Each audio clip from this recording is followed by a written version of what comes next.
Good morning, everybody. We start with breaking news, hot topics, but breaking news needs to be down there. Bondi testifies. Okay, so you're looking at the House committee, you're looking at the House floor, and there he is, Mr. Jim Jordan. We know Jim Jordan, Republican, who is going to be leading this ahead of the oversight.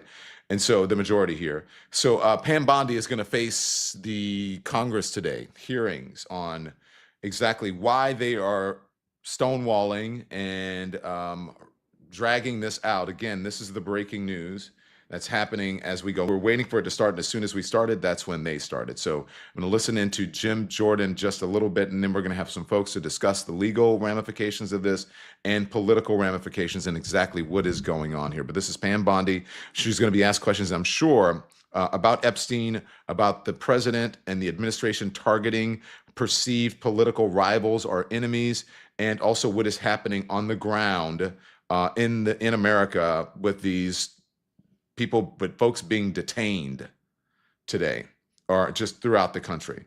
So let's watch a little bit. This is, again, Jim Jordan starting this, but Pam Bondi is about to be questioned in just moments. 2024, ICE sends a detainer notice to the Denver Justice Center saying this: if you're going to release Mr. Gonzalez, can you give us a heads up? This doesn't seem right. Can you let us know maybe 48 hours before you're going to release this guy so we can come apprehend him there at the jail? This seems something that's different. Okay, remember, a detainer is a final order of removal from a court where this individual or this individual's committed some removable offense.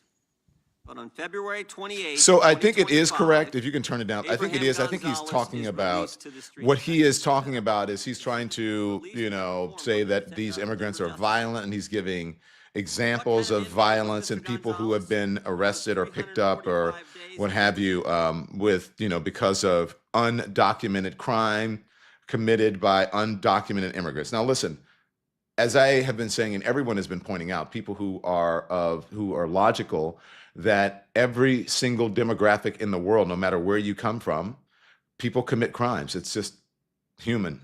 Humans do that, sadly. But undocumented people commit far less crime in the United States than natural-born citizens of the United States.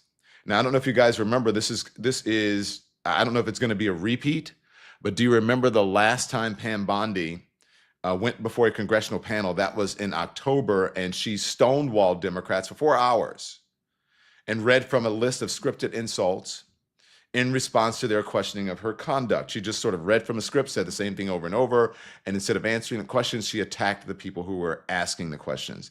But that stonewalling and the stall and brawl strategy is not likely to work as well when she testifies before the House Judiciary Committee this morning. It didn't work then. People saw through it.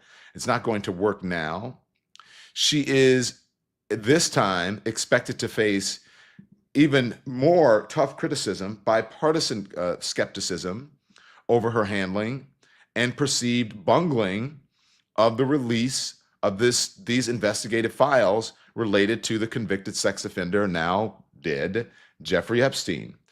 And you guys know this comes days after some lawmakers visited a Justice Department office to look through unredacted versions of these files. And you saw Democrat and Republicans walk out just aghast at what they had seen and heard, and also wondering why Ghislaine Maxwell is in a minimum security prison instead of a maximum security prison, and why now she is asking for clemency.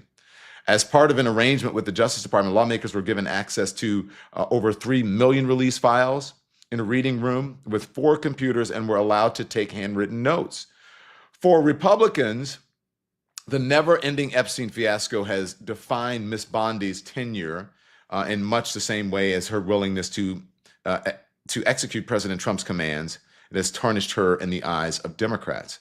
And remember, this comes just 1 day after Howard Lutnick faced some serious questions and had to admit in front of the committee he was testifying in front of, had to admit that he lied about his contacts with Jeffrey Epstein, that he lied about actually going to Epstein Island and or being on the plane.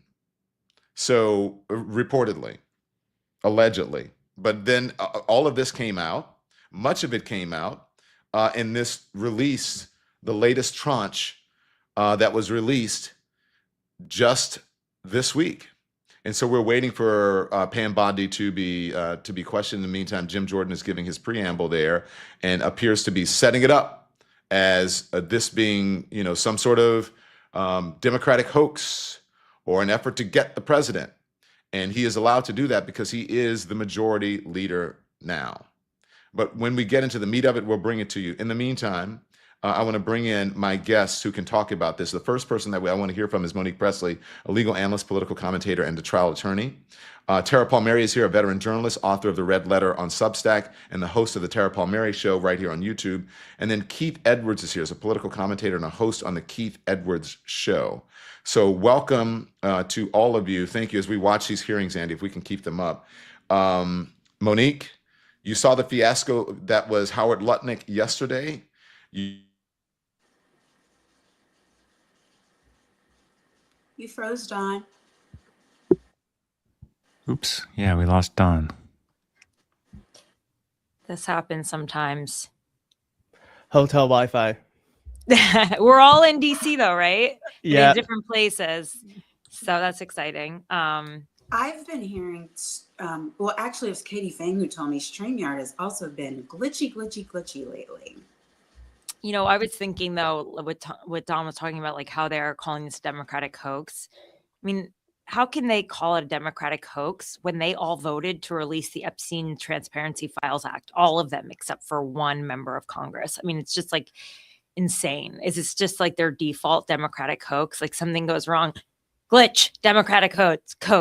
It's absurd. Like the American people are smarter than this, right? Well, and they don't even stick to it, right? Because when Ghislaine Maxwell decides that she's going to invoke the fifth, then the leader, Speaker Johnson, is saying how that's terrible and absurd.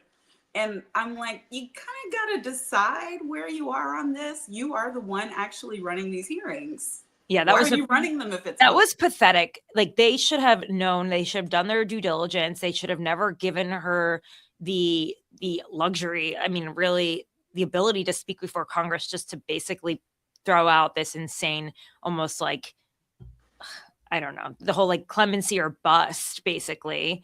It was disgusting. And they should have known that before they allowed her to speak. She is a sex offender. They are not given the right to speak before Congress. I don't know. In history, as a sex offender, I haven't been able to sit before Congress and speak to the House Oversight Committee before. I mean, probably not that we know of, but all kinds of cooperators and collaborators and snitches and such and so on. They get information from everywhere, and I think that they should. But like this high profile, they should have anticipated that it was going to be an invocation. I'm not even. I mean, that's her right to do. The way that they did it, though, I agree with you, was absurd for it to end up being that kind of waste of time. She's also like not a reliable narrator, right? Like we can't trust a word she says either way. She was charged with perjury, and the only reason that they dropped her conviction is because like she settled to like a lesser charge. They dropped it. It's like she basically lost her perjury charge conviction on a technicality. She was charged with perjury already. But what you hope for from anybody who is cooperating with the government in any way, is that they'll give you information that you can then independently verify. So it's not that you take her word for it because she says something. It's that you, in exchange for whatever they were thinking about promising her, Trump and company, you then say, oh, okay, on October 3rd in 2013, she says this person was here. And then you go out and you do your due diligence and you investigate based on the information that you've been given, because nobody would just her one-on-one word for anything, take her word for anything at this point. But that doesn't mean that she couldn't be useful. She's just decided the only way she's going to be useful is if she gets something out of it. Yeah, I thought it was interesting. Like these House Oversight Dems are now going to have their own hearings in Palm Beach and, Epstein's backyard, Trump's backyard, starting in April. And they're going to start with witnesses, which I think is their witnesses are going to be the victims, which I think is super important. And I think it's finally time that they are afforded that time. Like they should be the ones called by House Oversight to testify. Their testimony should not be just considered rumor, right? Or a hearsay. And then the only thing is, like, can they subpoena anyone? I know Nancy Mace is sort of, I don't know that they have the subpoena power, the Democrats, to actually call anyone in the House Oversight Committee. If they get someone like Nancy Mace to come along, Lauren Boebert, but they've lost Marjorie Taylor Greene. So it's hard to say. They need somebody in the majority, but I can hear you, Don. You can see me and hear me? Yeah, you're back. I'm not frozen. Am I back? We were just trying to carry on for you. I think you guys are doing a good job. I'm going to go and get ready for the conference that I'm here for and just let you do it. No, I'm kidding. It's interesting because I would like to hear, you saw what happened when Jim Jordan, now he was, his preamble and how he was trying to shape what was going to happen in these hearings. I just want to hear a little bit now to see how the Democrats are going to try to do it. Let's listen in just a little bit. Mixture of staggering incompetence, cold indifference, and jaded cruelty towards more than 1,000 victims raped, abused, and trafficked. This performance screams cover up. Convicted sex trafficker and groomer Ghislaine Maxwell opened the gates of hell to Virginia Giuffre and hundreds of other victims, as Virginia recorded in her remarkable book, Nobody's Girl. But when Maxwell was subpoenaed to come testify before Congress, you and Todd Blanche quickly moved her from a higher security prison to a minimum security camp in Texas, where she's enjoyed 5-star treatment, including catered meals, private gym time, and access to a therapy puppy. Okay, so that's Todd Jamie Blanche, Raskin of Maryland doing that, and he is the minority leader here on this committee. But it's interesting, if you can talk about this, Monique. He's framing it as this is an assault on, what the rule of law, and this is about the victims. Jim Jordan is saying, this is about illegal people who come here to commit crimes. That is what we're going to face in all of these. And I love that they've got the charts there to back it up. I think Democrats are going to go hard. I think they are, and they should. And the Jim Jordan needs to read the room. The American people are not buying it. He's not going to be able to deflect away from getting the Attorney General of the United States to answer some of these questions. And I hope Pam Bondi comes in there and does what she does. You want her to stonewall? Why? I want her to be just as much of a, I'm trying not to cuss on. I want her to be the jerk, the obstructionist that she is, because she's not going to give any fruitful answers anyway. She is a henchman. She is a flunky, a lackey. She is going to be singing Trump's song anyway. So I would like, while the eyes and the cameras are on her, for her to be true to that and show America what she's about. Because I mean, she's not gonna be in this job forever, and this is on the record, and she needs to be held accountable for the full obstruction. While, by the way, I know we're talking about it later, but while they call other people obstructionists, while they say that other people are obstructing law enforcement, right? She is the obstructor in chief. Yeah. Keith, look, this is going to be contentious. I have a feeling, though, it's not going to be as many Republicans this time trying to defend her, or at least their questions, won't be so slanted to make her look good, because this has gotten bipartisan outrage, not enough on the Republican side, but it is going to be contentious. And how do you expect her to respond? The same way? I mean, I would be shocked if Pam Bondi responds any other way than attacking and deflecting. That's all she's ever done in any of these hearings. What she normally does is she has Oppo on her in front of her, where she's just, instead of actually answering any questions, she brings up Oppo about the person, the Democrat who's asking her a question. And so I would be surprised if that's any other strategy than that today. But I got to say that this is not only is this like a loser for Republicans, I think between this and Bad Bunny and the response to like the overwhelming pushback on the right trying to say that the Super Bowl was anything other than fantastic is showing that like the culture is really shifting and that Republicans have really squandered what was a cultural shift between Epstein and their pushback on Bad Bunny. I just feel like they have really lost any sort of ground that they've had. Donald Trump won the popular vote. He won the popular. Do you think he'd win that today? I don't even think Donald Trump could beat Joe Biden today, the way that things have been handled. So I don't know how Pam Bondi does this any other way than pushing back, because Donald Trump wants a fighter. But unfortunately for her, unfortunately for us, this is a losing proposition that she's put herself into. You know, Keith, last night I watched, I don't know, I guess it came through my feed, the SNL of Amy Poehler and Tina Fey in the first hearing that Pam Bondi had to go endure over the summer over Epstein. And you're so right about how she just punched back and like, you know, she's like, you're stupid, you're an idiot, you know, and it's like that SNL is exactly probably what we are going to see again tonight. And it was just funny that the algorithm sort of like served it up to me to remind me like this is what we are going to see. And that to Trump, that kind of punch back that's like considered winning. And even with Howard Lutnick, like they're standing by him, never back. Like he has so many enemies in this administration, Howard Lutnick. There are so many people that would like to see him go down. And now they think that because he is being targeted for his association with Jeffrey Epstein going to the island after he claimed he no longer spoke to him, he's probably in a safer place now in Trump's administration because he was targeted for his associations with Jeffrey Epstein. And like, this is how the American people have to understand this story.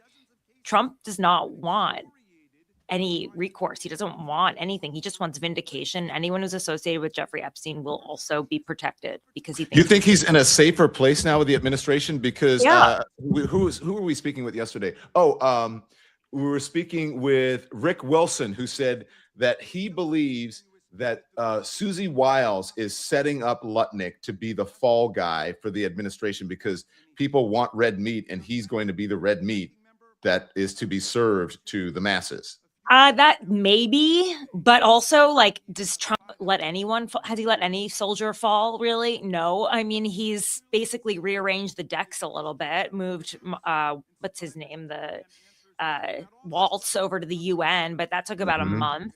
And I think for him, accepting that he picked the wrong person for a position would be seen as now no longer the powerful "you're fired" position that he was in as The Apprentice, but now an acceptance of that he had poor management choices. But I think because of the way that Trump reacts when asked about Jeffrey Epstein and the way he sees this and how they see this issue as like toxic waste that just needs to be removed every single day, not anything that needs to be. Not something that needs to be actually prosecuted, held to account. And that if someone else is targeted for Jeffrey Epstein, he'll see them as victims like himself, and he'll protect them because he does not want to give any ground on this issue, this Democratic hoax. If he fires someone over this Democratic hoax, then it would validate it for him. It validates it. Yeah. Good. But Keith or Monique, whoever, we have not seen Kristi Noem, nor have we seen, what's his name? I can't remember. The guy who was, not Bongino, but whatever his name was, the other one, who was in charge of the... Bovino? Bovino. We haven't seen Bovino, and we haven't seen, I mean, he does move people, and you mentioned, what was his name? Waltz. He moved him, but they don't actually say they're getting rid of him. They just slide him off to the side, and they bring in, the second Aunt, the second Aunt Viv from but Don, Will Smith's show, from The Fresh United Prince. States citizens, white people had to be murdered in the streets in order for them to be sidelined. It takes a lot. Yeah, I don't think going to the island once is going to be enough for Trump, considering he's like all over the Epstein files, thousands and thousands and thousands. He's not going to get rid of Howard for going to the island once. If anything, he's going to Howard's now untouchable. Like that. Here's Pam Bondi. Of this committee. Thank you for hosting me here today. I'm grateful for the opportunity to answer your questions, highlight the work of our department, and discuss the most important topic of all, keeping the American people safe. A little over a year ago, I was sworn into office as the 87th Attorney General of the United States. I came into office with the goal of refocusing the Department of Justice on its core mission after years of bloated bureaucracy and political weaponization. The Department of Justice's core mission is to fight violent crime, protect the American people, and defend the rule of law above all else. While our work is never done, we have made tremendous progress to make America safe again. In 2025, we saw the lowest murder rate in 125 years. That's nothing short of historic. If you compare 25 to 24, here's what you'll find. The murder rate is down 21%, robbery down 23%, carjacking down 43%, gun assault down 22%, ag assault, burglary, could go on and on. Crime is declining. This did not happen by accident. The numbers tell an important yet straightforward story. President Trump has given us the resources, the support, and the leadership to protect the American people. President Trump's policies have saved lives. I cannot think of a policy outcome more important than protecting the lives of American citizens. Can you? This trend has been especially clear in Washington, D.C. and in Memphis. These are two iconic American cities that spent years in the grip of horrific violent crime. The Department of Justice surged law enforcement This is Pam Bondi's resources, preamble. We'll and the get back results to it. came She's going to be quickly. doing this for quite a minute. First, a word from our sponsors. We're back in 2 minutes. This episode of The Don Lemon Show is supported by MSI Reproductive Choices. Now, here's a stat I think that everyone should hear. Every $1 invested in contraception generates more than $120 in health and socioeconomic gains. That's backed by research. Access to reproductive health care reduces maternal and newborn deaths, keeps girls in schools. It boosts women in the workplace, in the workforce, and it strengthens communities. When women have access to contraception, everyone benefits, from families to local economies, even global growth. Your gift of only $39 gives 6 women contraception for a year. MSI relies on donors just like you. So go to msiunitedstates.org. That's M as in modern, S as in safe, I as in informed, or you can text LEMON to 511-511. Text fees may apply. This episode is brought to you by Wild Grain, the first baked from frozen subscription box for sourdough breads, pastries, and fresh pastas, all baking in 25 minutes or less. They use simple ingredients you can pronounce with slow fermentation that's easier on your family and easier on your belly and richer in nutrients, no preservatives, no shortcuts. Now, I love their boxes. They're perfect for quick dinners, cozy brunches, or warming in winter. So you can choose from a variety of gluten-free, vegan, or their new protein box. My personal favorites, the croissants and the fresh pastas, unbeatable. So right now, listeners get $30 off of their first box plus free croissants for life. Go to wildgrain.com/lemon or use the promo code LEMON at checkout. Okay, and we are back. And Pam Bondi is still speaking, as I said, and just giving her little, dissertation about what she expects and saying, okay, we've done all these great things. So look, her strategy seems the same, Monique, as last time. It doesn't seem any different, but we'll see. Again, my thing is that I think that the public sentiment has changed, and whatever happens with this legally, I think in the court of public opinion, at least in the court of public opinion, the Trump administration cannot really rebound. So what's going to be different in this? I have said often, I really wish that these members of Congress, the ones who were not trial lawyers, were not ever prosecutors, aren't skilled as examiners, that they would take some notes or get some training before they try to ask the questions. Because when you deal with someone who is skilled at not answering and evading, and actually is shameless about it. As Keith mentioned, uses oppo against members of Congress that has nothing to do with the things they're being asked about. You really have to be able to lock down the witness. And with somebody as slippery as this, you can't let them take your narrative. You have to continually reclaim your time. You have to ask short, concise questions, unless all you're really trying to do is get America to listen to you ask a long question and then her not answer it. If you are actually looking to get some answers out of her, you've got to run it like a cross-examination and like she's a hostile witness. So that's what's going to determine what does and does not happen effectively today for these members of Congress. So there are some who were very skilled in that. Before we had Vice President Kamala Harris, obviously, when she was on these committees, one of the things she was known for was being able to zero in on a witness. And the reason why that was the case is because she had decades of skill at doing it. So there is a skill set that is involved, and it'll be interesting to see whether people like Raskin and others who can do the job will lean into it and get that done today, because that's what it's going to take in order. She's a slippery little person.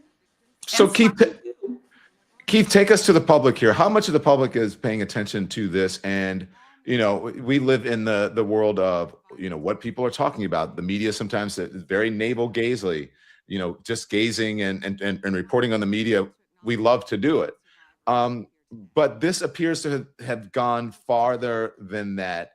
And people, if you look at the polling, they don't like how they've handled it. Yeah, I think you're right. I mean, I know for sure that public sentiment is not on the side of this administration when it comes to Epstein. How many people are watching this hearing live? I would probably say probably not a large amount, but the clips, we're in a clip-based economy. Clips are the things that are shared and travel faster than anything else now on the internet. And so I think if I'm a Democrat right now, what I'm hoping and my goal and my strategy is to hopefully get something to go viral, because ideally what's going to happen is, though people are not watching this live, there's going to be some sort of revelatory moment that helps shape the understanding of this hearing. And I do think, though, that this is not going well for the administration. We have seen, like, Marjorie Taylor Greene yesterday was like, hey, I don't know what's going on with Trump, but here is what he's told me. So even if you've lost Marjorie Taylor Greene, like far right Jewish space laser Marjorie Taylor Greene from this conversation, then you are on the losing side of it. And so yeah, I don't know what Bondi's strategy is going to be, other than to just try to push back, deflect, but certainly it's not going to be to tell the truth. Yeah. You've been covering the Epstein situation for quite some time, Tara. How is the media done on this? First, the mainstream traditional media versus new media, and then we'll dip in if in a bit if we can. Yeah. So I started covering this story really closely in 2019. I had a podcast on Jeffrey Epstein, and I followed Virginia Giuffre around as she confronted people who were, critical pieces of her past with Epstein, and were aware of the abuse that she went through. And I followed other survivors on their quest for justice. And it was a really, to me at the time, I said it was the most important work of my life. A lot of people didn't really care as much about the story anymore. They kind of saw it as a conspiracy theory, rich guy, billionaire, sex. Like, it had a lot of the elements of a tabloid story, but they didn't see it as something bigger, as something political, as something that could take down heads of banks, heads of institutions, as something that could really rock the powers of the world. And it's something that one of the survivors always said to me. She said to me, this could take down the world economy, when she showed me the list of men that she was trafficked to. And I don't think people really understood that back in 2019 and 2020, or they would have been I think it would have been a more important issue. Then again, a lot of people, we were dealing with COVID at the time. People were burnt out on COVID. Then in the Biden years, I think it sort of fell to the wayside again. But, it was the MAGA movement that kept it alive, kept kept the story alive, fanning the flames on it. And then Trump had to answer for that in his own administration and decided that he also wanted it to go away. So, now the mainstream media cares. What I love seeing is that independent media, online sleuths have taken this story and they've run with it. Sometimes I think they do it because it's political and it makes Trump look bad. And that's fine. It's fine because ultimately I do think it does expose, corruption and power at the highest levels on both sides, which is something I've always said. The men that he was around are both Republicans or Democrats, or they were Democrats then or Republicans now. But ultimately, I think having every person out there combing through these millions and millions of dollars in files is very important. And I don't think anyone can own the Epstein story. And I think everybody should be going through as their civic duty. Go in there and search someone's name that you thought maybe could possibly be in there. And every file tells a story on its own. It's incredible. I would have never thought then that we would be here now. And I don't know about you, but I'm grateful that independent media is colliding at this moment at the same time, because I don't think traditional journalism could have handled all 3 million files. And I don't think they would have handled it right. There's no live blog on CNN right now with every single update from the files, but you can get that if you look on, an independent media site. Mm-hmm. Speaking of this, yeah, go ahead, Keith. This is something that I totally did not care about, wasn't even on my radar until maybe a year ago. And my mom, who is much more conservative than most people, had been following this for a long time. Women cared, yeah. And so I just think it's incredibly interesting how it's totally shifted too, where now the right, libs of TikTok and I don't know, all those Twitter freaks were championing this.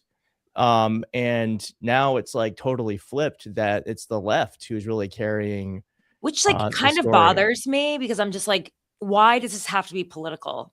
These are crimes. Crimes should be apolitical. Well, that's the thing. I think on the left, though, I'm totally if Reid Hoffman, if Bill Clinton, whoever perceived to be left, or they're in these files that did something awful, then they should be prosecuted. The thing is, on the right, that's just not, they don't have the same heat for Trump or anyone else who is a perceived ally.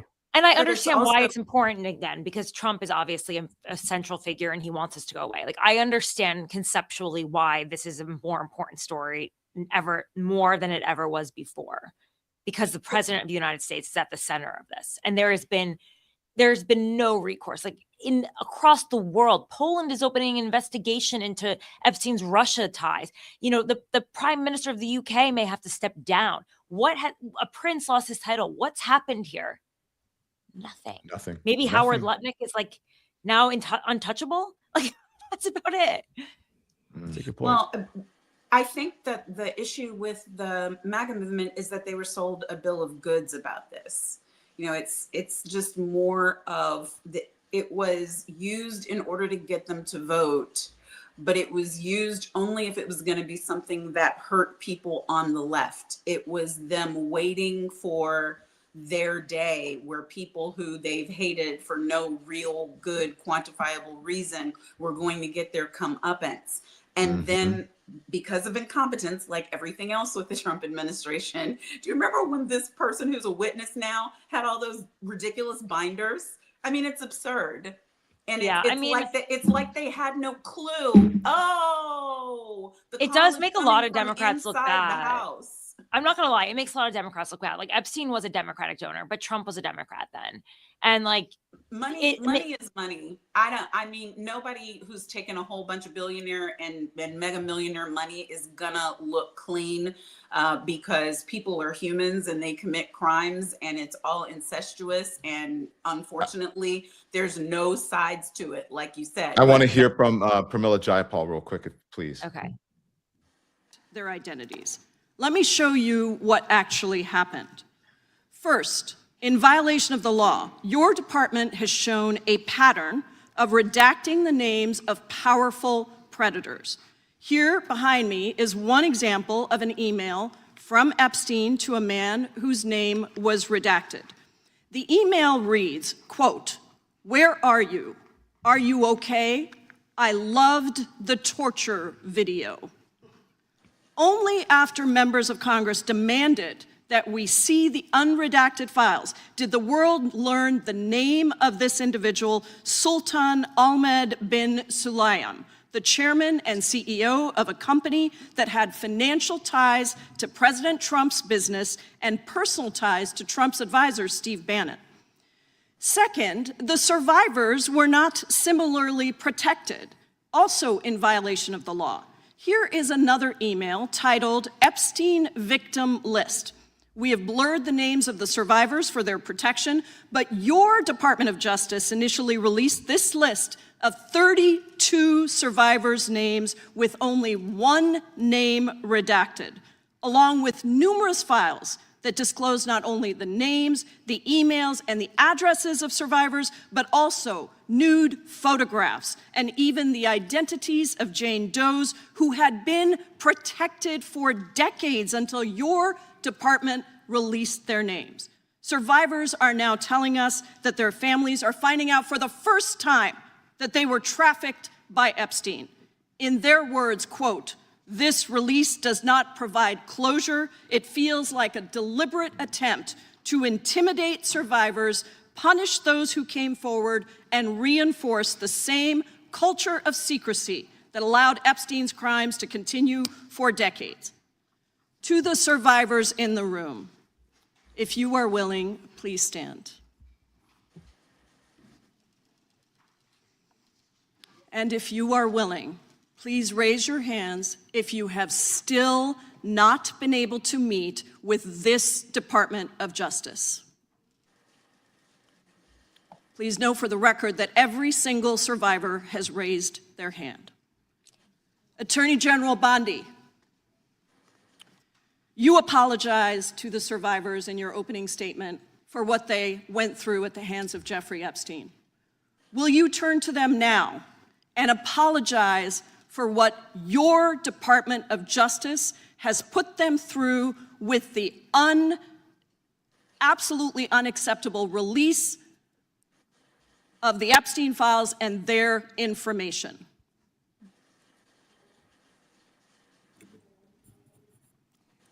Congresswoman, you sat before, Merrick Garland sat in this chair twice. Attorney General Twice. Bondi, No, can I finish my answer? No, I'm going to reclaim my time because I asked you a specific question Attorney General that can I respond would to your like question. you to answer, which is, will you turn to the survivors? This is not about anybody that came before you. It is about you taking responsibility for your Department of Justice and the harm that it has done to the survivors who are standing right behind you and are waiting for you to turn to them and apologize for what your Department of Justice has done. Members get to ask the questions, the witness gets to answer in the way they want to answer. The Attorney General can That's respond. not accurate, Mr. Chairman. Because she doesn't It is like the my answer. time. So, Oh my God. Mr. Chairman, why I have asked didn't a she ask question. Merrick Garland this? I am Twice, reclaiming when my he sat in time, and when I will reclaim my continue to time, answer. it is Mr. Chairman, the my gentlelady's time. reclaimed I'm her not going time. to get in the gutter for her theatrics. The time belongs Oh to my the God. time belongs to the gentlelady. The gentlelady has 17 seconds. Thank you. You're not going to answer this question, so let me just Chairman, say I'll this. direct it to What a you. massive No, I'm cover-up. answering a Mr. question. Chairman, will you restore her time? The witness is I'm not going to get interrupting. in the gutter with this woman. Stop the She's time doing and theatrics. let me have my The time. gentlelady from Washington controls the time. The gentlelady has 17 seconds. You can proceed with your final Thank you. 17 seconds. What a massive cover-up this has been and continues to be. Donald Trump made the release of the Epstein files the center of his political campaign because he thought it would benefit him. Then you got into office, Attorney General, claimed to have a client list, only Regular to order. then say that there was no list. Your deputy, Todd Blanche, met alone with Ghislaine Maxwell and transferred her to a minimum security prison. And now you continue the cover-up, and I wish that you would turn around to the survivors who are standing right behind you and on a human level Chairman, apologize The chair now to them recognizes the chair. on what you have done. The time of the I gentlelady yield expired. back. The gentlelady, you have no time to yield back. Theatrics. We appreciate that. We appreciate the thought. And I would argue the central issue in the last election, the presidential election, was securing the border. The gentleman from Arizona who knows something about securing the border is up for 5 minutes. Thank you, Mr. Chairman, and thank you, Attorney General Bondi, for being here today. In 2022, Lafarge, which is a French cement company, pled guilty in U.S. federal court to participating in a criminal conspiracy with ISIS. Okay, hey, let's take that conspiracy down. We know what Andy Biggs is going to do. I heard a lot of, ooh, this is great. Oh my gosh. I like that she stood her ground, meaning Pramila Jayapal there, because Pam Bondi tried to obfuscate, and that's sort of what they did not do last time. Maybe they weren't prepared for that. But go ahead, panel. What do you guys say? But I just talked about some tips, right? And I think that was a great example of what it means to work, not just to control a witness, not to allow them to evade and not answer your question and bring in other things, but to continue to reclaim your time, which when you have a witness like this, and when you've got a moderator who is part of the majority party that's going to kind of allow for it, you have to know the rules. You have to utilize the rules. And as I think it was Keith saying, here's a great clip, right? Because this attorney general is shown that under her watch, 32 victims' names and information was released unredacted after they assured victims and the public that would not happen according to their own working rules and the rules of evidence, etc. She shows her that it happened as if she didn't know, but she shows her and then gives her an opportunity to apologize.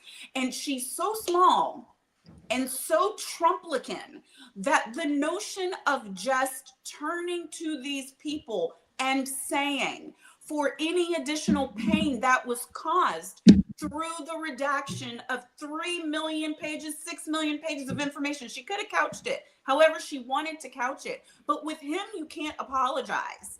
And because she doesn't ever feel like she does anything wrong, same as him, she's got to instead go back to Merrick Garland. This is very telling. The American people should get to see this. And I'm not leaving it up to the Democratic Party. I'm going to push the clips. I care about this country. Anybody with a platform who cares about informing the American people, these are the things that we should be showing them, as you are here today. Thank you, Don. That's really shameful too, what she did. Yeah. I mean, really, it's shameful. These women, a lot of them paid their way, getting hotels all the way from wherever they're living around the country to be in that room, to be acknowledged, and to have the back of the attorney general in their face, and to not be acknowledged as they stood up. I mean, I think it's a very shameful moment in American history. I'm just gonna say, like, broadly speaking, this is all theater. I don't think this is about getting information. Pam Bondi's not going to say anything truthful. She's going to evade or she's going to lie. So it's great that there is that moment. Like, this is a visual medium. I think this is something that a lot of members of Congress don't understand. And it seems like she does, is like, she had people stand up. That's like a clip that they could play on TV. They brought out the email on, and I'm thinking about how Mark Zuckerberg was asked to do the exact same thing when there were parents who had children, I think, who died by suicide. And he actually did stand up and turned around and said, "I'm sorry." And so I think, honestly, a lot of folks want to avoid that moment because I think he unfortunately was perceived as weak for doing it. So I think Pam Bondi was probably relatively smart to not give her that moment because I don't think it would make her look good. But I do think it's great that they are controlling the scene. They're controlling the stage. Except for the difference, Keith, with when Mark Zuckerberg did it, when people were injured and he was like a party opponent, this woman works for the people. I was just going to say. Yeah, she works for us. She's supposed to. She's supposed to.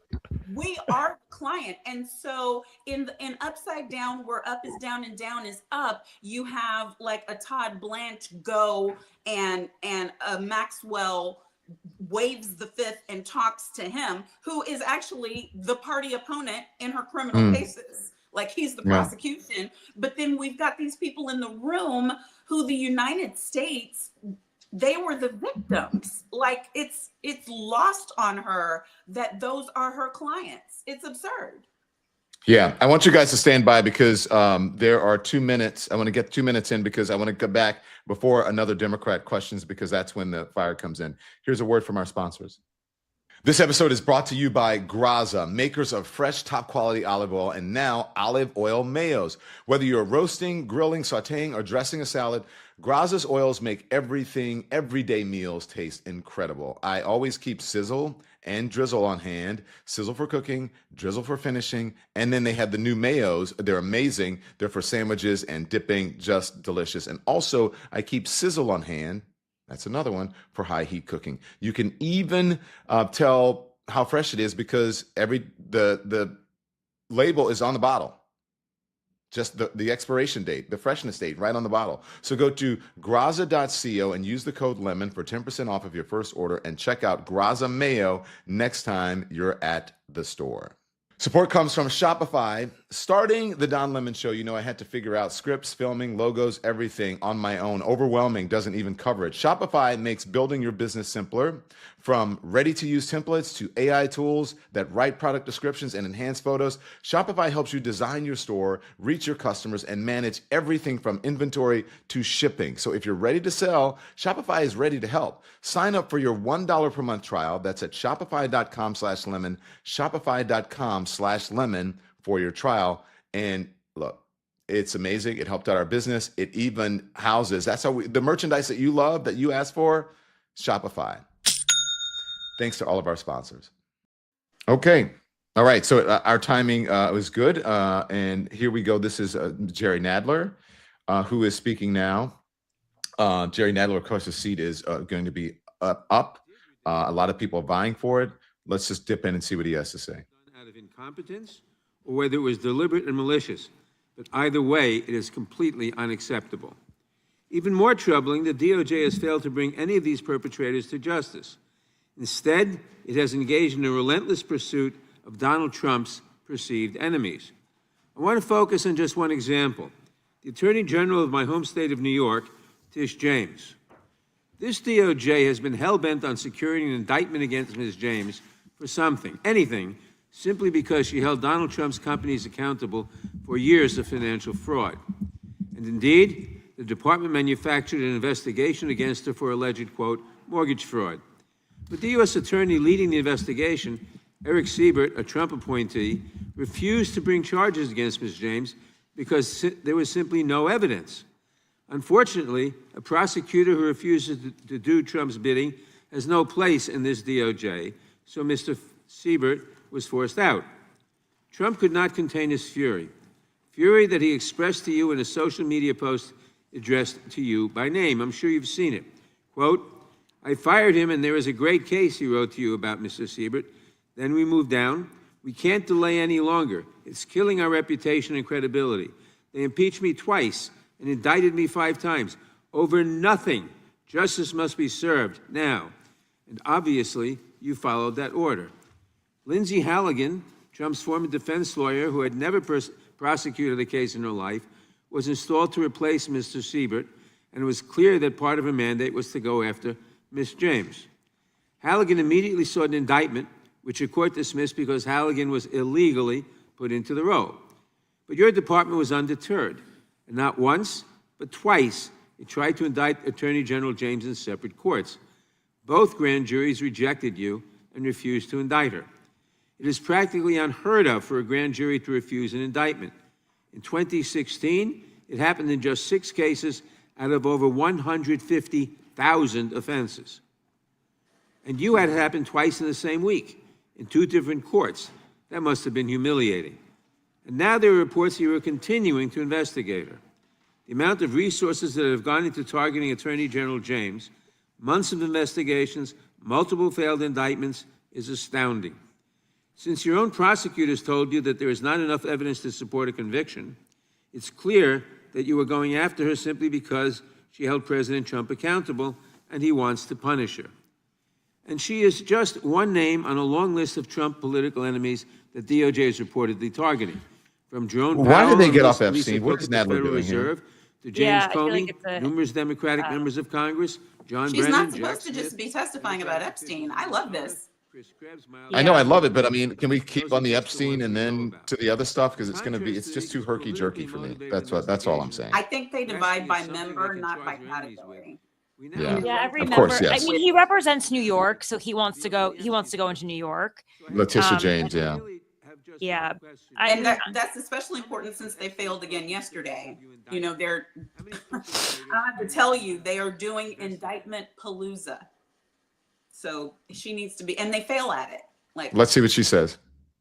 First, you showed it. I find it. How many have you indicted? Excuse me. I'm going to answer the question. Answer my question. No, I'm going to answer the question the way I want to answer the question. No, Your you're gonna answer theatrics the are question the way I ridiculous. asked it. How Chairman many have you Jordan, I'm not indicted? going to get in the gutter with these people, How many but have you I'm going to answer the question. How many have you indicted?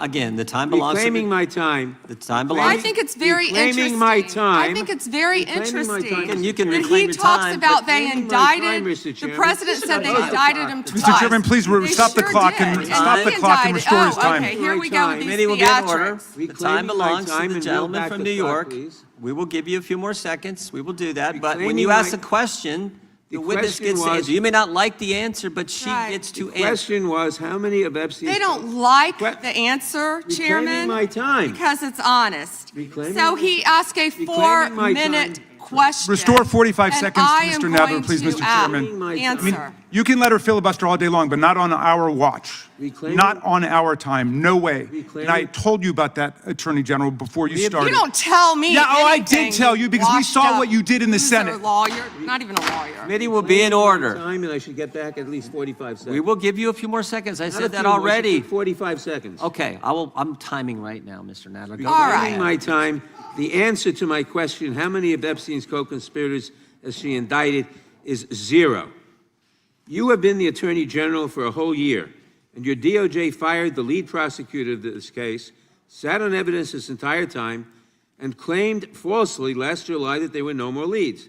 It took an act of Congress for you to finally release part of the Epstein files, and when you did, you included personal information about the victims while protecting the names of abusers. Time of the gentleman None of has the perpetrators have expired. been brought to justice, but enormous resources Time have been of the dedicated to gentleman has pursuing Trump's expired, enemies. and It's obviously clear there that was- under your leadership, the Department of Justice There no was longer no works for question American in there people. It works for her to for Donald respond to. Trump. I yield back. The gentleman yields back. May I answer? I think our next questioner, Madam Attorney General, is going to give you time to respond to Thank you, Chairman. all kinds of things. So we will turn to the gentleman from Texas for 5 minutes. Ms. Bondi, you go right ahead. Okay, let me just say. The time is yours. Ooh, okay, let's listen. She's Thank gonna, you. obfuscate and all First, that. he brought up the president saying they indicted me twice. They sure did. They tried to impeach him twice. And you, Mr. Nadler, were one of the leads on the impeachment. I was on the other side. I lived that with you.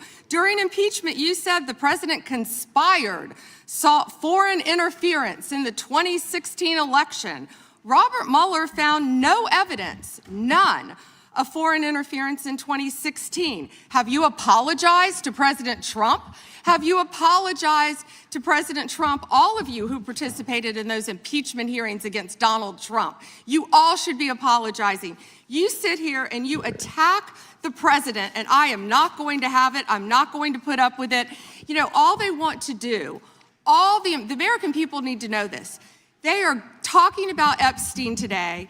This has been around since the Obama administration. This administration released over 3 million pages of documents, over 3 million, and Donald Trump signed that law to release all of those documents.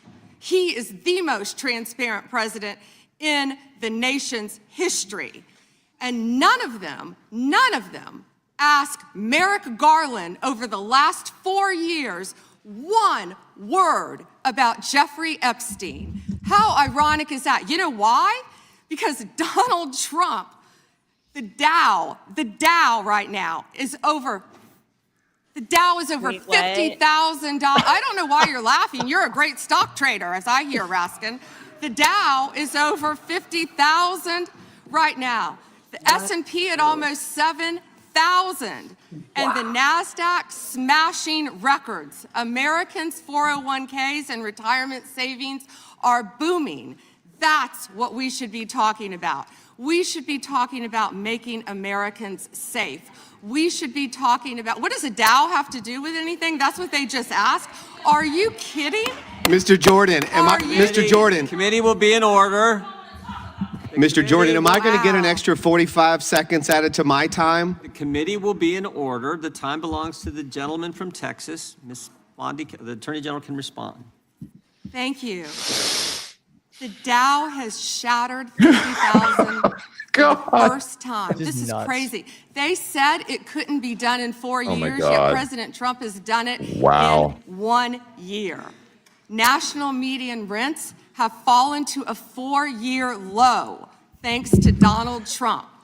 That's This is a why script that they wanted wanna the entire focus time. on Epstein and our most transparent president in the nation's history. Dow. The murder rate, as I said, has plummeted to a Except for the ones you're 125-year committing. low, thanks to Donald Trump. For an unprecedented 9 straight months, there were 0 illegal border crossings at the southern border. That's what we should be focused on. All the great work that this president has done and will continue to do to keep America safe and to make Americans safe. Thank you, Attorney General. I agree with you totally. I will think say we're gonna find- this, and this guy's going to kiss her butt. This is what they wanted to get across, and she is performing for an audience of one. And that's why Donald Trump was elected and is the best, most transparent president ever. How did I do, boss? That's what's happening here. Yeah, it's a bit gross. Just a touch. That wasn't for the taxpayers, the American people, Nor the victims. the victims. I mean, she didn't even recognize the victims in her. I mean, she did, but didn't. Like, she didn't actually acknowledge that as being part of her job. As like, you know, accountability for victims. That wasn't in like the 3 points she made. It was about getting criminals, but not, you know, making sure. But I think Monique brought up a very good point that I always say, Monique, and I know you hear that, is that I always say these people forget that they are public servants. They think that the people in that room, they think that the media, they think that the American people actually work for them. Like they're the, you know, some sort of monarchs, and the American people and our elected officials and the media, they're the servants, right? The court, meaning like jester's court or the court. Yeah. And But so, it's a shame even more from lawyers. We see that lots of times from elected officials, and certainly ones with a kind of entitlement that Trump and the people he surrounds himself with. I mean, when you're listening to testimony and somebody's saying, I did go to an island for lunch with my wife, my children, and our nannies, you know that they're in a whole other world from the vast majority of the American people. But when you take an oath to uphold the Constitution, and your client is the United States as a prosecutor or as a civil defender in the Department of Justice, or, you know, my first job was public defender service for the District of Columbia, then the Attorney General's office, you know who your client is. And you know that there's a heightened standard for that. And at some point, Pamela Joe knew that. Like, she was not always this person. So it's regrettable. But I think that what Senator Nadler did was important in that, Congressman, is that he said, you're trying to indict this one. You're trying to indict this one. You're spending millions of dollars just on Tish James. You know, I can think of a few times maybe with journalists they're indicting and wasting money. Maybe they're going after some other people. You might know about it, where they're wasting a lot of money on these indictments that are not going to be successful. But then he flips it and he says, how many co-conspirators? yeah. How many from all of this trash of Epstein files and documents? You have many names. Who have you actually gone after? And there's no statute of limitations that's preventing them from doing it now that it's released. Nor are they doing anything about the prior investigations. Like she said, Trump's the one who released it. Well, you screwed that up. And you probably did it prematurely and risked witnesses by doing it, because now people are out in the open who never desired to be. So Well, Monique, I'm going to give Keith. Keith, what do you have to say here? I just think the way she treated Jerry Nadler was disgusting. I'm disgusted by what she just did. I think she's scum. I don't know anyone else can see it. I think there's like an orange ring around her mouth from everything she's been doing on that at that desk, and I think she's honestly, I feel like she's degrading Americans with this display.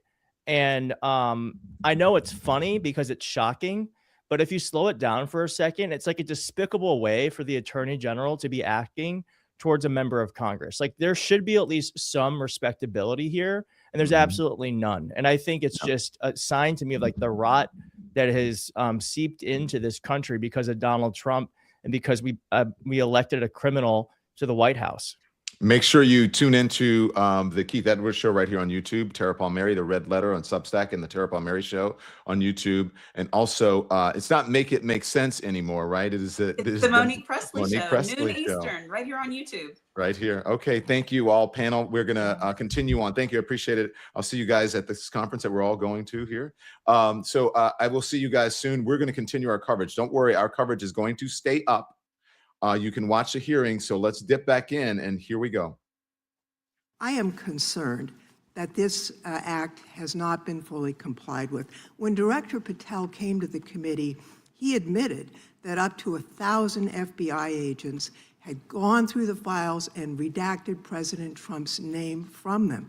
And it's pretty clear that what has been transmitted from the FBI continues to redact President Trump's name, even though he is mentioned, thousands of times in these files. So I think the credibility of the department in terms of complying with the act has been damaged.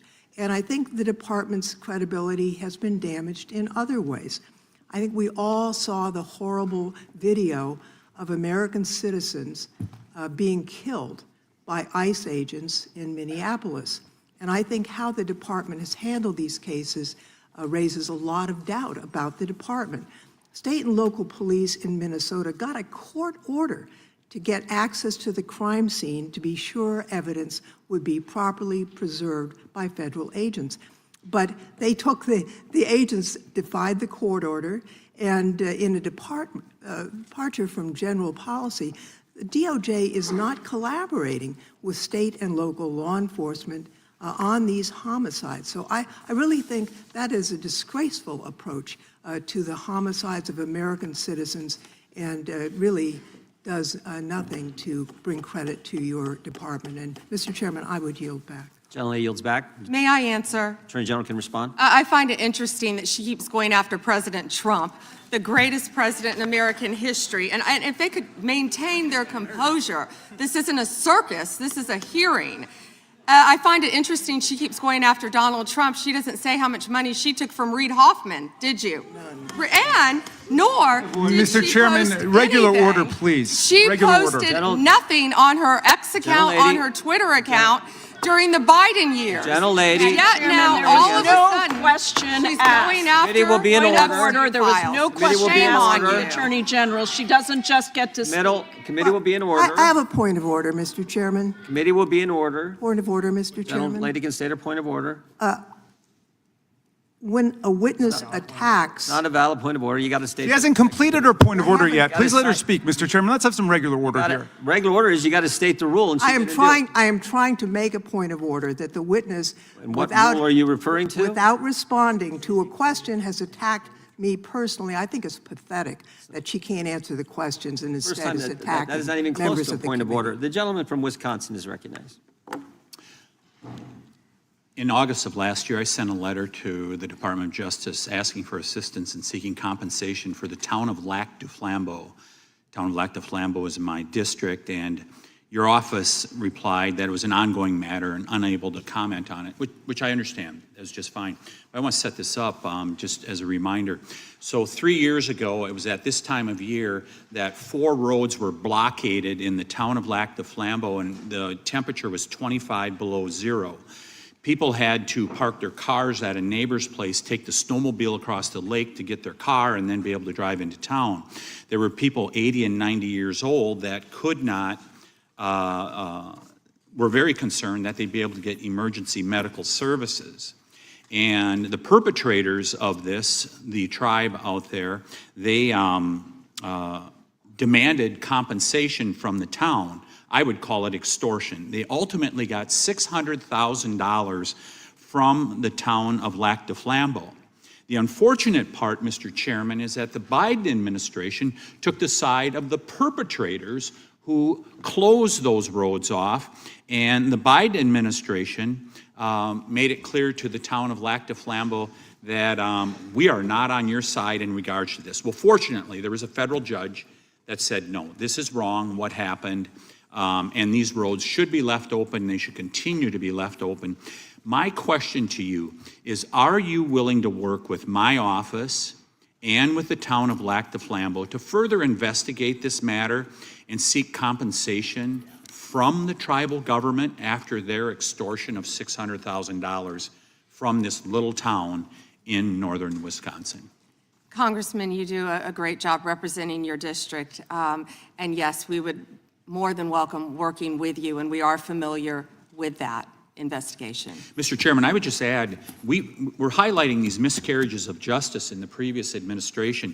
This is just another one of those small examples, no different than the Catholic Diocese in Richmond and many others that you have retold so many times. But here's another instance of what they did to a small town and nearly bankrupted them as a result of it. Fortunately, there was a federal judge that saw through it and has fixed it.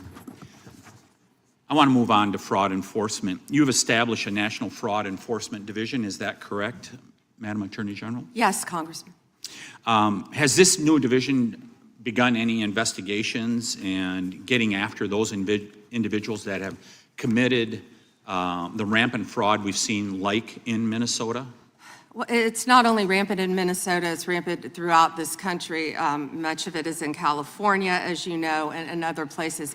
Yes, we are working on it actively. Our criminal fraud division has been working on it. We are expanding that. It was the Vice President's idea to come up with this amazing separate fraud division, which we are establishing and going nonstop, not only to expose the fraud in Minnesota, but around the country. It's taxpayer dollars that have been stolen from the American people, and we are committed to recovering that money and holding those people accountable. Mr. Chairman, I would remind everyone here, why did this happen in Minneapolis? Why did federal law enforcement have to go to Minneapolis? Because of industrial scale fraud. It was an assistant United States attorney that said, this is industrial scale fraud that's going on in Minnesota at this point. I sent a letter to our governor in Wisconsin. We're right across the border there. My district is only 20 miles from the city of Minneapolis. And I asked him to open the books for a federal audit on food stamps and Medicaid. Don't you think it would be a good idea for every governor to do that at this point? It protects the citizens, and I can't understand why that's not happening. And yes, I do think that's a great idea. It's happening around this country. And when our new division with Colin McDonald is established, it's established when Colin is confirmed. He's amazing. I think you've met with him, you said, Chairman. When that is established, we're going to work on both sides of the aisle. That's what we want to do, to stop fraud in every city, in every state in this country. We will continue to fight for the American people. So you would encourage every governor across the United States, after what we have seen in Minnesota, what we almost certainly know is happening in other states, you mentioned California, you would agree that every governor should avail themselves of federal resources to make sure that this industrial scale fraud is rooted out to protect the taxpayers of the United States. Is that correct? Absolutely. Mr. Chairman, I yield back. Gentleman yields back. The gentleman from Tennessee is recognized. Thank you, Mr. Chair. First, I'd like to thank you for holding this hearing and holding it in a proper fashion as you have. Secondly, I'd like to thank all of the victims of the Epstein case who've come here to attend this hearing, for doing it and for being brave and trying to move this justice forward. I apologize, I can't do it, but the Attorney General not recognizing you, that's embarrassing. I am from Memphis, General Bondi, and Memphis does have the task force there. The Memphis Safe Task Force has been operating in Memphis for several months, and we do have a Democratic mayor, Paul Young, and he's not against the task force, but he is against ICE being in Memphis, and he's not in favor of the National Guard being in Memphis. And I concur with him on those positions. I think the DEA being there, the alcohol, tobacco, and firearms, the FBI, who have been in Memphis in other ways, having more people there is good for Memphis. Crime has gone down in Memphis, but it went down 25% before the task force got there under the direction of Mayor Young and Director Davis, Chief Davis. It's gone down about 15% more since then, and that's good. But I would like to comment that Mexico City's homicide rate has gone down 40% during the same time when Memphis has only gone down 25%, and that's not necessarily because of the task force, although the mayor says he thinks it's helped. So I thank you for that. You would agree, I presume, that violent crime in communities across our country is critically important, and that's why the task force is there. Is that not true? Yes, and if I can just add to that, I think the surge, the FBI, our FBI under the leadership of Director Patel, came in and did a surge in Memphis. Earlier. Prior to the task force. Yeah, and thank you for saying that about Mayor Young. He's been great to work with, and thank you. He's a good guy. He's a very good guy. One problem I've got with where we are in priorities here. A recent Department of Justice, National Institute of Justice report based on arrest records in Texas and in California found that undocumented immigrants were less than half as likely as U.S.-born Americans to be arrested for homicide. And this pattern holds for assault, sexual assault, robbery, burglary, theft, and arson. Half as likely to be arrested for drug offenses. So I ask you, and I've written to you about this, there are TV ads that run that say to local law enforcement, specifically, says, are you tired of having your hands handcuffed because you can't do the things you wanted to do when you joined? And if you want to do something different, join ICE, and you'll get a $50,000 bonus, and we'll pay off your debts, student debts, and we'll help you with pensions, et cetera, et cetera, et cetera. So they're encouraging local law enforcement to leave local law enforcement and go to work for ICE. We need people working in the front lines and local law enforcement to protect our citizens from the worst of the worst. The worst of the worst are not the immigrants. The worst of the worst records show are native-born Americans, and they are committing crimes that hurt our citizens and our cities, and you're working against it, and thank you for that. But by trying to get our local law enforcement, where we have an undercount of officers in Memphis, to leave Memphis and go to work for ICE to deport people is a wrong priority. Why are we trying to get people, policemen who are working on the front lines, to leave the front lines, take the $50,000 and go to work for ICE and instead of working to fight the worst of the worst? Congressman, I have not yet seen that commercial, that ad. I would argue that we need strong people in both local law enforcement, state law enforcement, and all of our federal agencies working together. I've seen some of the worst violent criminals who were in this country illegally.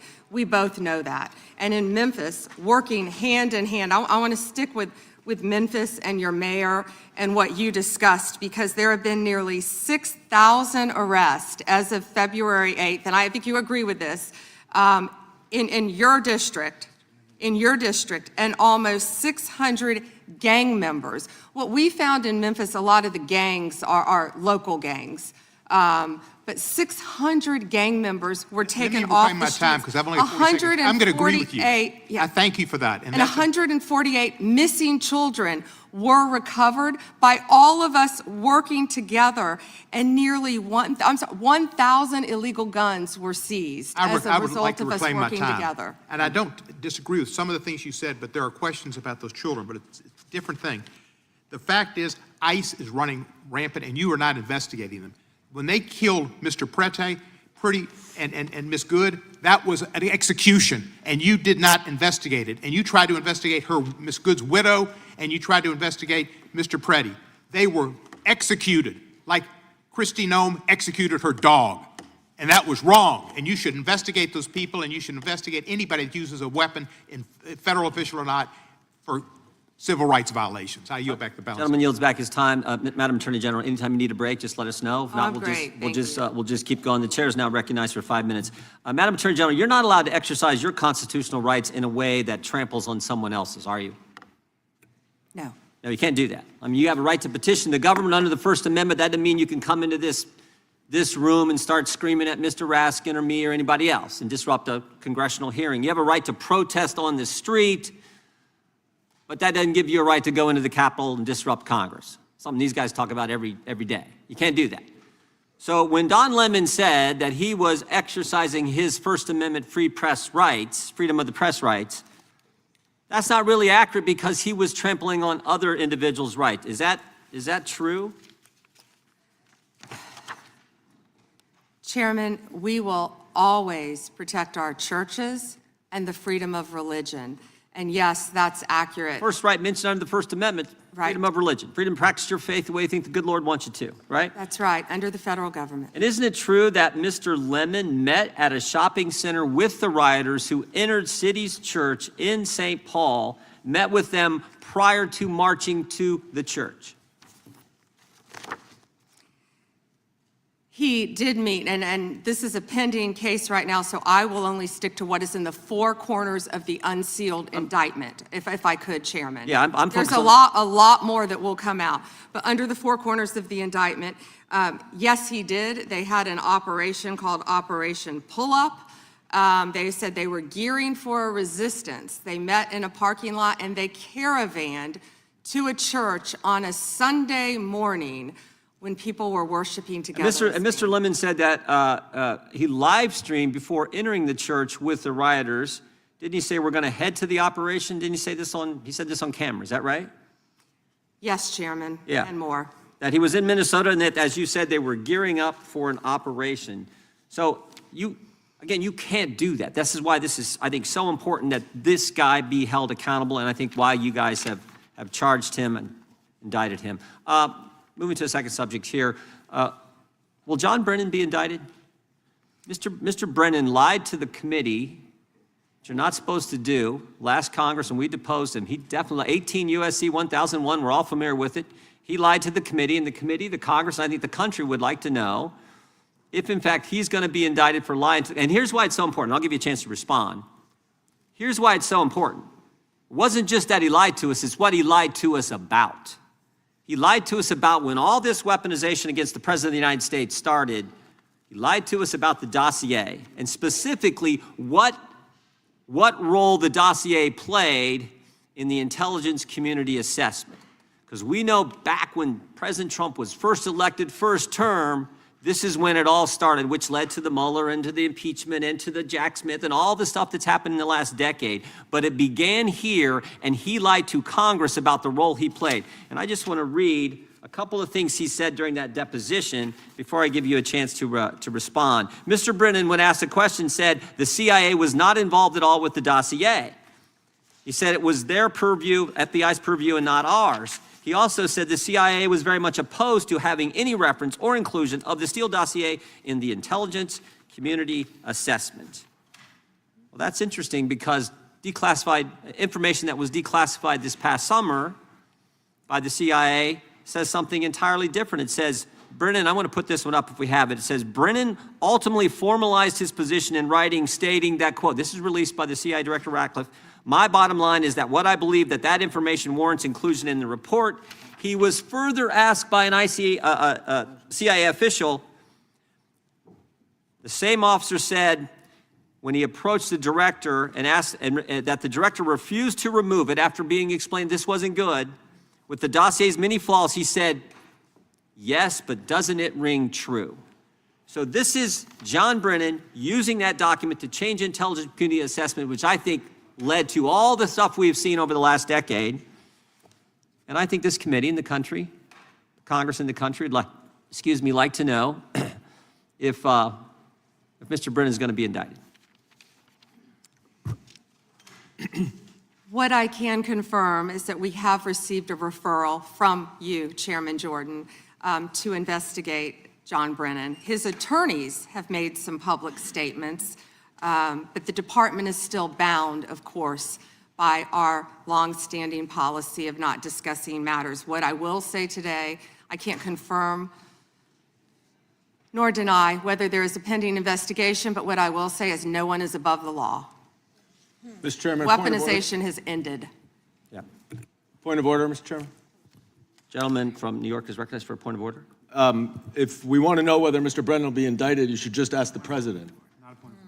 Not a point of order, but I appreciate you trying to make it one. The gentleman from Georgia is recognized. Thank you, Mr. Chairman. General Bondi, it's been reported that there were at one point 1,000 personnel assigned to the task of identifying and scrubbing Donald Trump's name from the Epstein files. Were those reports accurate?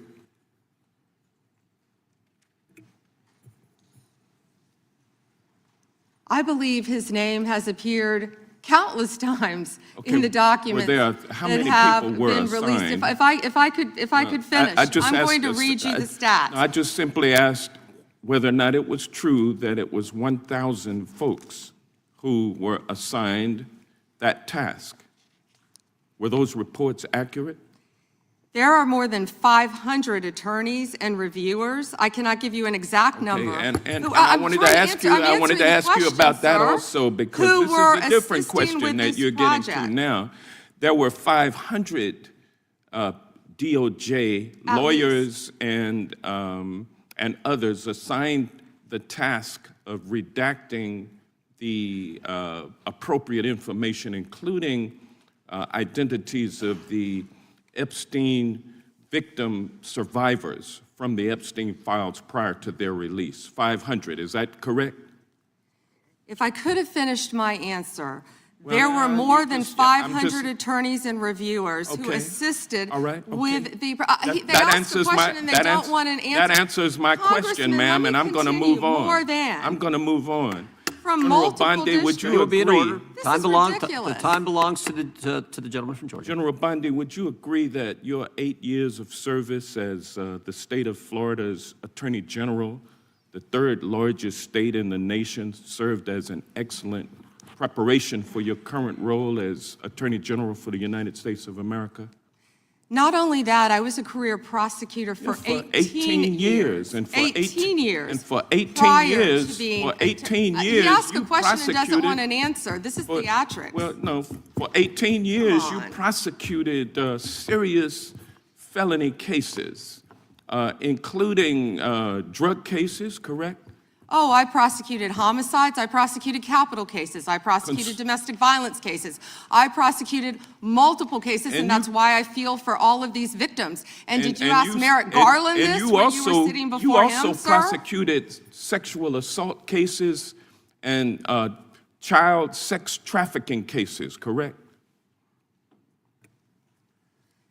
I answered that question earlier. I prosecuted multiple cases when I was a prosecutor. Bottom line, you're an experienced and seasoned. For 18 years. Mr. Chairman, will you remind her of the rules? The time belongs to the member of the committee. You are a seasoned and experienced prosecutor, correct? I think we've established that. Yes or no? Does he want an answer or not? I think he wants to say I want a yes or no answer. I think he wants to say I want a no. yes or no answer, but I'll live with what you have already said. Let me ask you this question. Clearly, in the prosecution of sexual assault cases, you are acutely aware of how important it is to protect the identity of victims of sexual assault, correct? I have addressed this multiple times. I think others were cutting me off when I was trying to. Well, I just simply asked, are you aware of the fact that it's vitally important to protect the identity of sexual assault victims as you prosecute the people they accuse of assaulting them? Isn't that correct? Excuse me. As we have said multiple times, protection of the identity of all victims of the victims are is protected. so very You are important. protected under. Do you want me to answer or do you want to interrupt? Well, because you're not answering the question. You do a Jekyll and Hyde kind of routine around here, and I just want you to answer my questions. What does Jekyll and Hyde mean? Can you explain it means that? you're nice to the Explain Republicans and you turn like Hyde on Democrats. But let me ask you this, ma'am. We have the Epstein victim survivors here today. Representative Jayapal asked a simple question. If you would be so kind and honorable as to turn around and face them and apologize to them for outing them.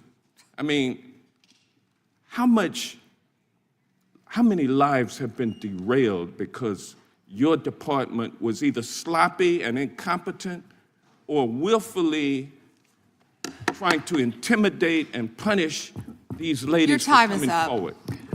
Which was it? The time of the gentleman has expired. The gentleman yields back. The chair now recognizes the gentleman from Wisconsin for 5 minutes. Attorney General Bondi, my colleagues on the other side of the aisle have spent the past several months attacking the administration for doing exactly what the American people wanted when they overwhelmingly elected President Trump, securing our border and enforcing our immigration laws. I find it a bit ironic because this is the same party who just a few years ago were openly supporting strong immigration enforcement after witnessing criminal illegal aliens wreak havoc on the American communities. I have a short video I just wanted to play. Of immigrants. We're also a nation of laws. Undocumented workers broke our immigration laws, and I believe that they must be held accountable. They've committed a crime, deport them. No questions asked, they're gone. No great nation can be in a position where they can't control their borders. While we need to address the issue of immigration and the challenge we have of undocumented people in our country, we certainly don't want any more coming in. Every place in this country are rightly disturbed by the large numbers of illegal aliens entering our country. The jobs they hold might otherwise be held by citizens or legal immigrants. The public service they use impose burdens on our taxpayers. That's why our administration has moved aggressively to secure our borders more by hiring a record number of new border guards, by deporting twice as many criminal aliens as ever before, by cracking down on illegal hiring, by barring welfare benefits to illegal aliens. Illegal immigration is wrong, plain and simple. When we use phrases like undocumented workers, we convey a message to the American people that their government is not serious about combating illegal immigration, which the American people overwhelmingly oppose. If you don't think it's illegal, you're not going to say it. I think it is illegal and wrong. Open the borders, my God. You know, there's a lot of poverty in this world, and you're going to have people from all over the world, and I don't think that's something that we can do at this point. Can't do it. Yes or no? Would you allow the cities to ignore the federal law? No. We simply cannot allow people to pour into the United States undetected, undocumented, unchecked, and circumventing the line of people who are waiting patiently, diligently, and lawfully to become immigrants in this country. So, Attorney General Bondi, what's the Trump administration, DOJ, doing to end the open border policies of the prior administration that saw dangerous drugs and criminal aliens flood our communities? Congressman, President Trump has worked tirelessly, as you know, to close our border, which is what the Democrats had asked for in that video. President Trump closed our borders on day one. He is protecting Americans. He is protecting our kids from the influx of drugs that were flowing into this country from Mexico. The fentanyl precursors that were coming from China. These precursors were taken from China into Mexico. And in Mexico, they were mixed and freely taken right into our country, along with gang members, MS-13, TDA, freely coming into our cities around our country, thanks to Joe Biden's open border policies. That has stopped under Donald Trump. It will no longer happen under this administration, and he is doing everything to keep Americans safe. And let me continue. When he was elected overwhelmingly by the American people, the majority of the American people wanted Donald Trump. One of the main reasons was border security and keeping Americans safe.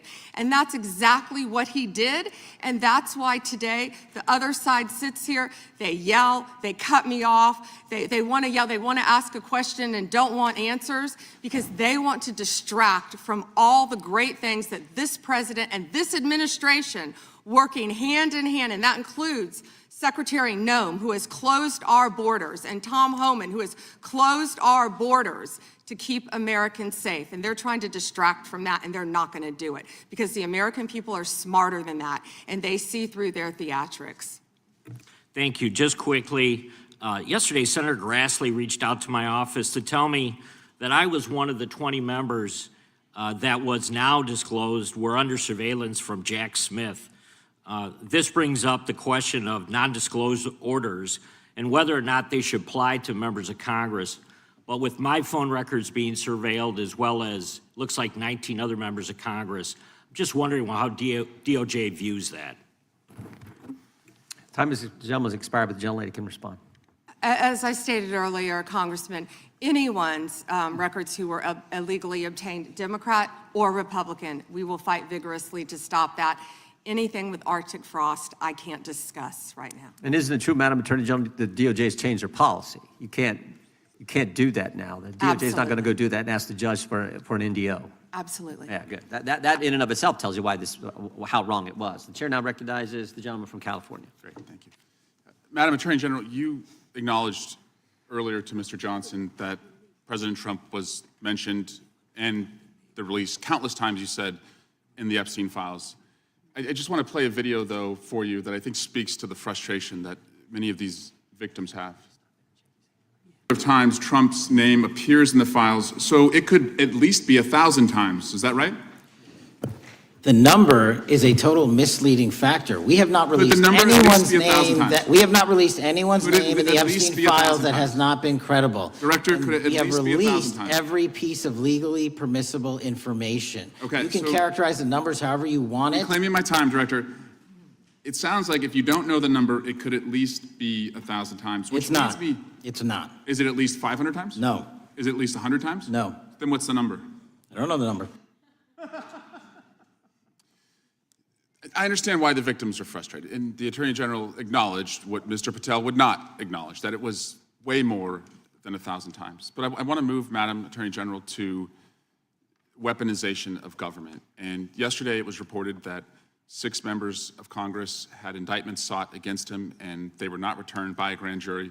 My colleagues have spoken about their frustration of being in subpoenas and having cell phone records combed through. Well, in 2017 and 2018, Adam Schiff and I had our cell phone records and email records combed through, not by you, but a different Department of Justice under the President. It was in retaliation for our role in the Russia interference campaign. An Inspector General report would find this improper and that the predicate for it was absurd. In 2020, after sitting on 2 committees that were a part of the President's first impeachment, an FBI agent leaked my cooperation in a national security case where my campaign was targeted.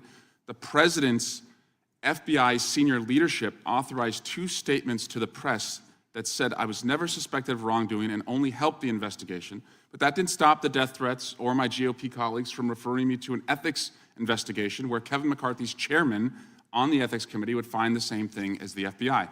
Our current FBI director would then write a book called Government Gangsters and identify a long list of enemies. About a quarter of them have been either investigated or indicted. He listed me at the very top, along with Adam Schiff, and during that same testimony, refused to recuse himself when asked if he would recuse if any case came across his desk involving me or people on that list. Since that testimony, his department has put me under investigation with Senator Schiff for the nonsense mortgage fraud cases that we've seen. I get it. This is what the President does. I've priced it in. We have a bingo card at home that my kids have made of what will come next. I expected that the President would come after his enemies. But what I want to talk to you next is serious, and I did not expect this would happen, and I'd like your help on it. The President has inspired death threats against me and many sitting up here with me. In June 2025, an individual left 11 voicemails at my district office. On the voicemails, they said, "Get the message to him. I'm going to hunt him down, that motherfucker, and toss his ass over the Golden Gate Bridge by my fucking self." Donald Trump's Department of Justice in the Northern District of California declined to prosecute. On May 14, 2025, on Twitter, responding to something I posted, an individual said, "No, it wasn't Eric, and now I'm going to kill you." The Department of Justice from the Southern District of Texas declined to prosecute. May through December of 2025, we received messages at my office that said, I hope somebody shoots you and your children and your wife in the head. Pew, pew, motherfucker, pew, pew. I would stay indoors as much as possible, and my children, unfortunately, have to do that. The Department of Justice has not charged this individual and cited that he's a prolific caller and has health conditions, although what we have found in our own investigation and his voicemails is that he has said he will employ others to do this. The president can come after me. It's fine. I'm in the arena. So are these folks.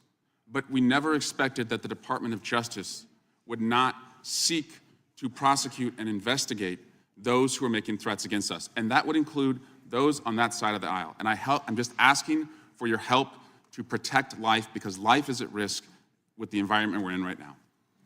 Congressman, I completely agree with you. I know about several of those personally involving you. I believe one has been charged publicly, and there's something I would be happy to talk to you about off camera, but I can assure you that they are very serious. They are being looked into, and I can give you more details on those. None of you should be threatened, ever. None of your children should be threatened. None of your families should be threatened. And I will work with, you can come into my office any day. I will work with all of you on both sides of the aisle if you are ever threatened. And I'll gladly talk to you after this hearing about your cases. But I can tell you some of them are very active. Appreciate that. And I yield back. Gentleman yields back, and we're sorry for what the gentleman and his family have had to go through. We appreciate what the Attorney General said, and I think some of the things that the gentleman from California related, we can all relate to, and it's unfortunate, it's wrong, as the Attorney General said, and we appreciate the help we get from the Justice Department. With that, we will now recognize the gentleman from New Jersey, Mr. Van Drew. Thank you, Chairman. I don't know where to begin. Thank you for being here, General. You might see me when I'm right in front of you. I have to mention this first. You know, I used this word before, and my friends on the other side of the aisle got mad at me, but hypocrisy. Epstein, Epstein, Epstein. But for years on the other side of the aisle, we heard nothing. Crickets, not a word. Nothing was said when they were in control. Nothing was mentioned basically till last summer, and the ranking member points out that he did do something last year. Yeah, he did a letter complaining about the plea deal for Maxwell, but it wasn't a big deal. Then we get a new administration, and all of a sudden it's a big deal, and they feign concern, they're upset, they're investigating. They had all these years and all this time. And in fact, Stacey Plaskett, and we all know that name, when they had a congressional hearing, Democratic member, were taking texts from Epstein on questions to ask to go after Trump. So Epstein was using her Democratic colleague as a tool to go after President Trump. Just everybody keep that in mind. And then we talk about ICE and how horrible it is, and there are concerns. Everybody wants everything to go right. Nobody ever wants to see somebody die. And they complain about it. But at the same time, hypocrisy, they encourage constituents to go after the ICE agents, to challenge them, to hurt them, to attack them. And that doesn't make sense. That's hypocrisy. And then we hear about the concern of, going after Democrats, that the legal system, that judiciary and Department of Justice is going after Democrats. But they literally rework the legal system under Alvin Bragg and Letitia James to go after Republicans and those sympathetic to Republicans. So, be careful when you accuse others that you're not guilty yourself. Be careful of what you say, because you got a history, and it's easy to go over it. I just want to talk about where we were and where we are now. We had over 10 million illegal crossings in the past between 2020 and 24. Over 10 million. There's probably a much bigger number. I'm being conservative. We were told the people weren't dangerous, but they were, General. They were dangerous, many of them. More than 300 individuals on the terror watch list during that time. Violent criminals came across, and we saw consequences where mothers and fathers, daughters and sons, children were raped, murdered, hurt, abused, beaten, trafficked, all from the drugs. My God, the drugs they brought into our babies in this country. 73,000 illegals with criminal histories, 20,000 with convictions of assault, robbery, and sex offenses, 13,000 convicted murderers in our beautiful offenders. It was madness. It was insanity. It's bizarre. It was madness. It was insanity. It's bizarre. It's perverse. What in God's name were you doing? So we finally are cleaning this up now. We're finally trying to make it right and safe for our people. So my questions are this. General, do you believe in removing criminal illegal aliens from our communities will save American lives? Yes, and given the cases that you just discussed, that's proof of it every single day. President Trump is committed to that. This entire cabinet is committed to that and making and keeping Americans safe. Thank you. Would you agree that, and thank you for doing that, would you agree that allowing individuals with known criminal histories to enter and remain in the United States, we knew this back then, they knew it. Would you agree that creates serious risk to our public safety? I know the answers, but let's just say them clearly. Yes. Would you agree that when dangerous individuals are released instead of detained, and they were released over and over and over again, and these are the real issues. This is really what America cares about. They want their children and their families to be safe. Do you think if you release them instead of detaining them, that crimes will happen because of that? Absolutely. Would you agree that, I'm sorry. And it did. And it did, thank you. Would you agree that cooperation between, and this is a biggie, and I'm gonna ask you to elaborate on this. This is a big deal. This is why some of the problems we're seeing in some of the places like Minnesota are happening. That cooperation between federal and local enforcement, which we always used to have, helps remove violent offenders from our communities, that we should be a team. Yes. And can you elaborate on that a little bit? In other words, when the local enforcement is forced by the politicians, not their fault, not to do their job and not cooperate, why does it create the situations that we see where we have need for crowd control? By the way, they're not peaceful. Those are not peaceful protesters. We know what a peaceful protester is. When you spit on law enforcement, when you push them, when you hit them, when you beat their car, if you can answer the question, thank you. Gentleman's time's expired. You may answer the question. Thank you. Yes, I spent 4 days myself in Minnesota, in Minneapolis. What I will say about some of these sanctuary cities, some of these democratic cities, law enforcement, they quietly want to work with us. I've spoken to law enforcement in multiple cities who want to work with us. And yes, we're going to do everything we can to keep our citizens safe, whether or not these Democrat-controlled sanctuary cities do or don't. And damn it, that's what really matters. I yield back. Mr. Chair, I have a UC. Ms. Crockett from Texas is recognized for UC. Thank you so much. Donald Trump's approval rating implodes on his strongest issue. This is from Newsweek today. It says 40% of people approve of Trump's handling of immigration and border security, while 60% disapprove. Without objection, that is a admitted. net drop Now I to recognize the gentleman -20. from California, Mr. Liu.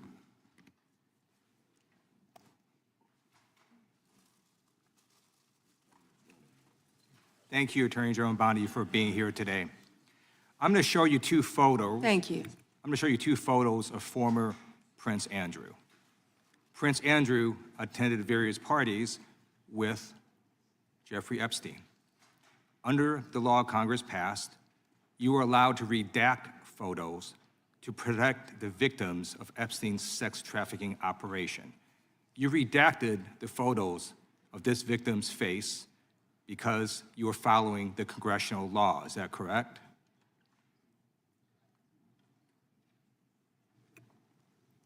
I'm sorry, that we redacted the victim's Because you were face? following the congressional law, correct? Yes. Okay. You have now established that please put the photos back up, that we are looking at a sex trafficking victim. Under the Federal Victims Trafficking Protection Act, not only is Jeffrey Epstein guilty, but anyone who patronizes Epstein's sex operation is also guilty of a crime. That's why I find it absolutely despicable that you sought to protect Epstein's clients, like former Prince Andrew. Last July, you closed the case on Epstein's abusers. The July 2025 memo from your Department of Justice stated, quote, "We did not uncover evidence that could predicate an investigation against uncharged third parties." These two photos, please put the photos back up. These two photos staring you in the face are evidence of a crime and more than enough evidence to predicate an investigation against former Prince Andrew. So I ask you, Attorney General Pam Bondi, why did you shut down this investigation last July, and why have you not prosecuted former Prince Andrew? I don't believe you asked Merrick Garland these questions when he was Attorney General and set before. I agree with you. You twice. I'm reclaiming my time. Never I agree with mentioned you. I agree with you. During Were you not here then? the Biden administration, I called for people looking at Epstein files. Merrick Garland dropped the ball, as did Attorney General Bill Barr, as did Alex Acosta, a whole string of failures. But you are in charge. You have the power to change things, to hold these men accountable, and you're doing the opposite. You're protecting them. So I want to move on to another man. Can I answer Donald that, Trump. though? I want to move on to another Can I answer question. your question about protecting You Prince answered the Andrew? question. You're saying no. I love this. I want to discuss another man, Donald Trump, who is all over the Epstein files, like former Prince. Here's a video.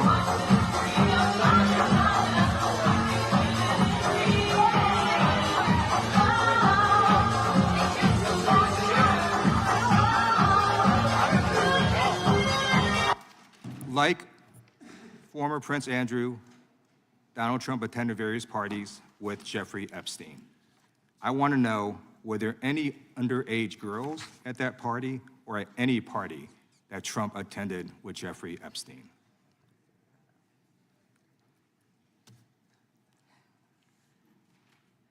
This is so ridiculous, and that they are trying to deflect from all the great things Donald Trump has done. There is no evidence that Donald Trump has committed a crime. Everyone knows that. This has been the most transparent presidency. He's the one that asked that those files I'm reclaiming my time. be I got your released. answer. You said there's no President evidence. Trump asked Mr. Chairman, please stop the clock. Stop the clock. The legislation. This is Time. this I'd like is to reclaim ridiculous. my time. Time belongs to the gentleman from California. Okay. I'm going to put up another document from a witness who called the FBI's National Threat Operations Center, because I believe you just lied under oath. There is ample evidence in the Epstein file. Don't you ever accuse me of a crime. I believe you just lied under oath, and this is all on videotape. You said there's no evidence of a crime. I'm showing you, here is a witness statement who called into the FBI's Threat Operations Center. He drove Donald Trump around in a limo. He overheard what Donald Trump said to Jeffrey on his cell phone. He was so angry, he was going to stop the limo and hurt Donald Trump. And he met a girl who said she was raped by Donald Trump and Jeffrey Epstein. She later had her head blown off, and officers at the scene said that could not have been suicide. No one at the Department of Justice interviewed this witness. You need to interview this witness immediately. Epstein should rot in hell, so should the men who patronized his operation. And as we say here today, there are over 1,000 sex trafficking victims, and you have not held a single man accountable. Shame on you. If you had any decency, you would resign right after this hearing concludes. The gentleman has expired. May I respond? Yeah, I don't know how you respond. No one can. I did not ask a respond. question, He Mr. doesn't You're want allowed to talk to. about I did the not ask a horrific question. crime in California. He does not want to talk about I did not ask a crime question. in his She state. can't just Madam ad Attorney lib General. stuff. I did not ask a Donald Trump. question. Meeting will be in order. The gentleman has yielded back his time. I think our next witness will be more than happy to let the Attorney General Madam respond. Attorney General, would you like to? Gentleman from Alabama is recognized for 5 minutes. You have a few minutes to respond. Thank you, Congressman. This is what Congressman Liu didn't want to talk about. He didn't want to talk about all the crime that is happening in his state. California refuses to honor detainees because of its dangerous sanctuary city policies. The refusal means California has released 4,561 criminal illegal aliens onto its street.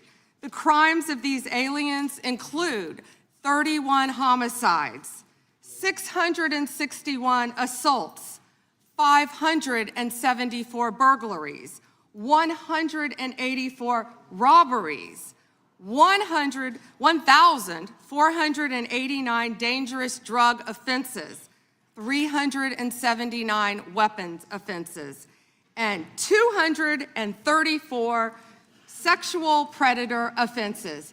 That's why they are deflecting. That's why they're trying to talk about the Epstein files. That's currently happening in his home state. Attorney General, thank you for being here, and I wanted to make sure you had time to respond. I'm going to change gears a little bit. In October, when you were testifying before the Senate, I know you and my friend Senator Katie Britt discussed concerns of infiltration of the illegal Chinese vapes into our country. As a father of three, obviously, I'm worried a little bit about this, and I believe that many parents in the country share our similar concerns. Can you provide an update on DOJ's work in this space over the past few months? Yes, and thank you for bringing that up. We're talking about the vapes. And this should be an issue where both sides of the aisle can work together on. Parents need to understand, children need to understand that so many of these are being manufactured in China, sent to our country, and have the potential to be laced with lethal drugs. We've seen an overdose. We need to get on the front end of this before we have another crisis and children are dying. I've partnered with Secretary Kennedy, of course, at HHS on this matter, but thank you for bringing it up. You know, they're selling these things as flavored vapes illegally in many stores around the country. Secretary Kennedy and I actually we went and did something on this, and it was sadly the day that Charlie Kirk was assassinated. And so it didn't get a lot of attention, nor should it have after that happened. But yes, we're continuing to work on that, and thank you for bringing that up. That's happening in all of our states, and I would ask everyone here, I know Congresswoman Ross was just nodding, it's happening in every state. And not only are they laced with THC, many of these vapes, but they could be laced with fentanyl. We have had a child, I wish I could think of the state it was in, but we have already had someone overdose. And we have to get together on this, and we have to get on the front end of this. And I would love to work across the aisle on this to protect our kids. How many school kids do you see now vaping? And it's not only, I believe a vape has 20 cigarettes, but you know, that's one vape is 20 cigarettes, I believe it is, but also what they could be laced with, because so many of them, the majority of them, are manufactured in China. Sure, and if you need additional resources, please let us know as you're going through the process. And then I'm going to change gears one more time on you. Under the Biden administration, there was a lot of confusion created when parts of the DOJ began treating software developers like financial institutions. Even when they did not hold or control anyone's money, they were simply building the technology. That uncertainty made it harder for Americans to build, innovate here at home. Earlier this year, the Deputy Attorney General issued a memo entitled Ending Regulations by Prosecution, a clear break from the Biden administration's approach, and I think it's important that that's a good step in the right direction, but can you talk a bit about how the DOJ is now putting that memo into practice, especially when it comes to making sure that people are just writing the software and don't control the user's funds, we don't want them treated as an unlicensed money, or they're not money transmitters, so. Yes, and we're doing everything we can to protect the American people on that, and I would refer everyone to Deputy Attorney General Blanche's memo, and we're working as hard as we can on that topic. Because we want to lead the way in the space on that, so we'd appreciate the help. And with that, Mr. Chairman, I'll yield back 10 seconds. Gentleman yields back. We'll recognize the gentleman from Arizona for unanimous consent. Thank you, Mr. Chairman. I have a number of UCs. Gentleman can proceed. Thank you. Bombshell new docs show Trump called police about Epstein in 2006. Without objection. Kamala Harris defends Biden administration decision not to release Epstein files. Without objection. Why weren't they released during the Biden administration? Without objection. House Democrat Stacey Plaskett exchanged texts with Epstein during 2019 congressional hearing. Without objection. New York judge allows Epstein victims' claims against Plaskett to proceed. Without objection. Hakeem Jeffries solicited funding from Epstein in 2013 after financier was convicted child sex offender. Without objection. Jeffrey Epstein was invited to dim fundraising dinner and to get to know Hakeem Jeffries by firm working with Brooklyn's Barack. Without objection. An email from Leslie Groff to Jeffrey Epstein concerning Hakeem Jeffries fundraising. Epstein file says Biden was replaced in 2019, question mark? Without objection. Thank you. The gentleman yields back. The gentleman from California is recognized. Mr. Correa. Thank you, Mr. Chairman, and welcome, Ms. A.G. Bondi. I agree with you. Our top priority should be protecting Americans. In my past life in the California State Legislature, I did a lot of work on solving sex crimes, passing legislation to update our codes. And I found that the biggest challenge to solving sex crimes is reporting them. Victims have to have the guts to stand up to report those sex crimes. But it's not easy. It's the most unreported sex crime there is. Crime there is sex crimes. It's painful, humiliating. A lot of time the victims don't think anything's gonna come out of their reporting these crimes. Then we have adults who as children were molested, boys and girls who will live in silence for the rest of their life. I believe the Epstein files are just one of many sex rings, sex crimes taking place in our society today. I hear 1,200 Epstein victims, some additional victims as young as 9 to 10 years old. The challenge I have today, what bothers me today about this hearing, Madam AG, is what's the message we're sending out there on Main Street? Shouldn't ask a question I don't know an answer to, but I'm gonna ask the victims behind you right now. First, can you please stand up? And then, can you please raise your hand if you think after everything you've heard today, you feel that our AG, the feds, have your back? Do we have your back? Raise your hand if you're confident that we got your back. And that's the issue, Madam AG. We've got to make sure that victims stand up and report the crimes. Otherwise, we're going to be taking a step backwards. Today, AI, cyber, social media, the new realm for people to be hurt, attacked sexually.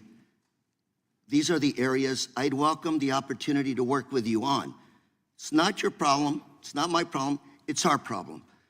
But to have redacted files that are not showing us the names of these predators is wrong. These are very powerful people. This was a very expensive business, and we don't know who they are. I would imagine they're very prominent Republicans, very Republican Democrats, and we are covering up for them. We got to know what's going on out there, Madam AG. It looks like you want to say something. I'm going to give the opportunity to address my statement. I look forward to working with you on any crimes involving child sex predators, children, and also cyber crimes. That is a tremendous problem now throughout our country.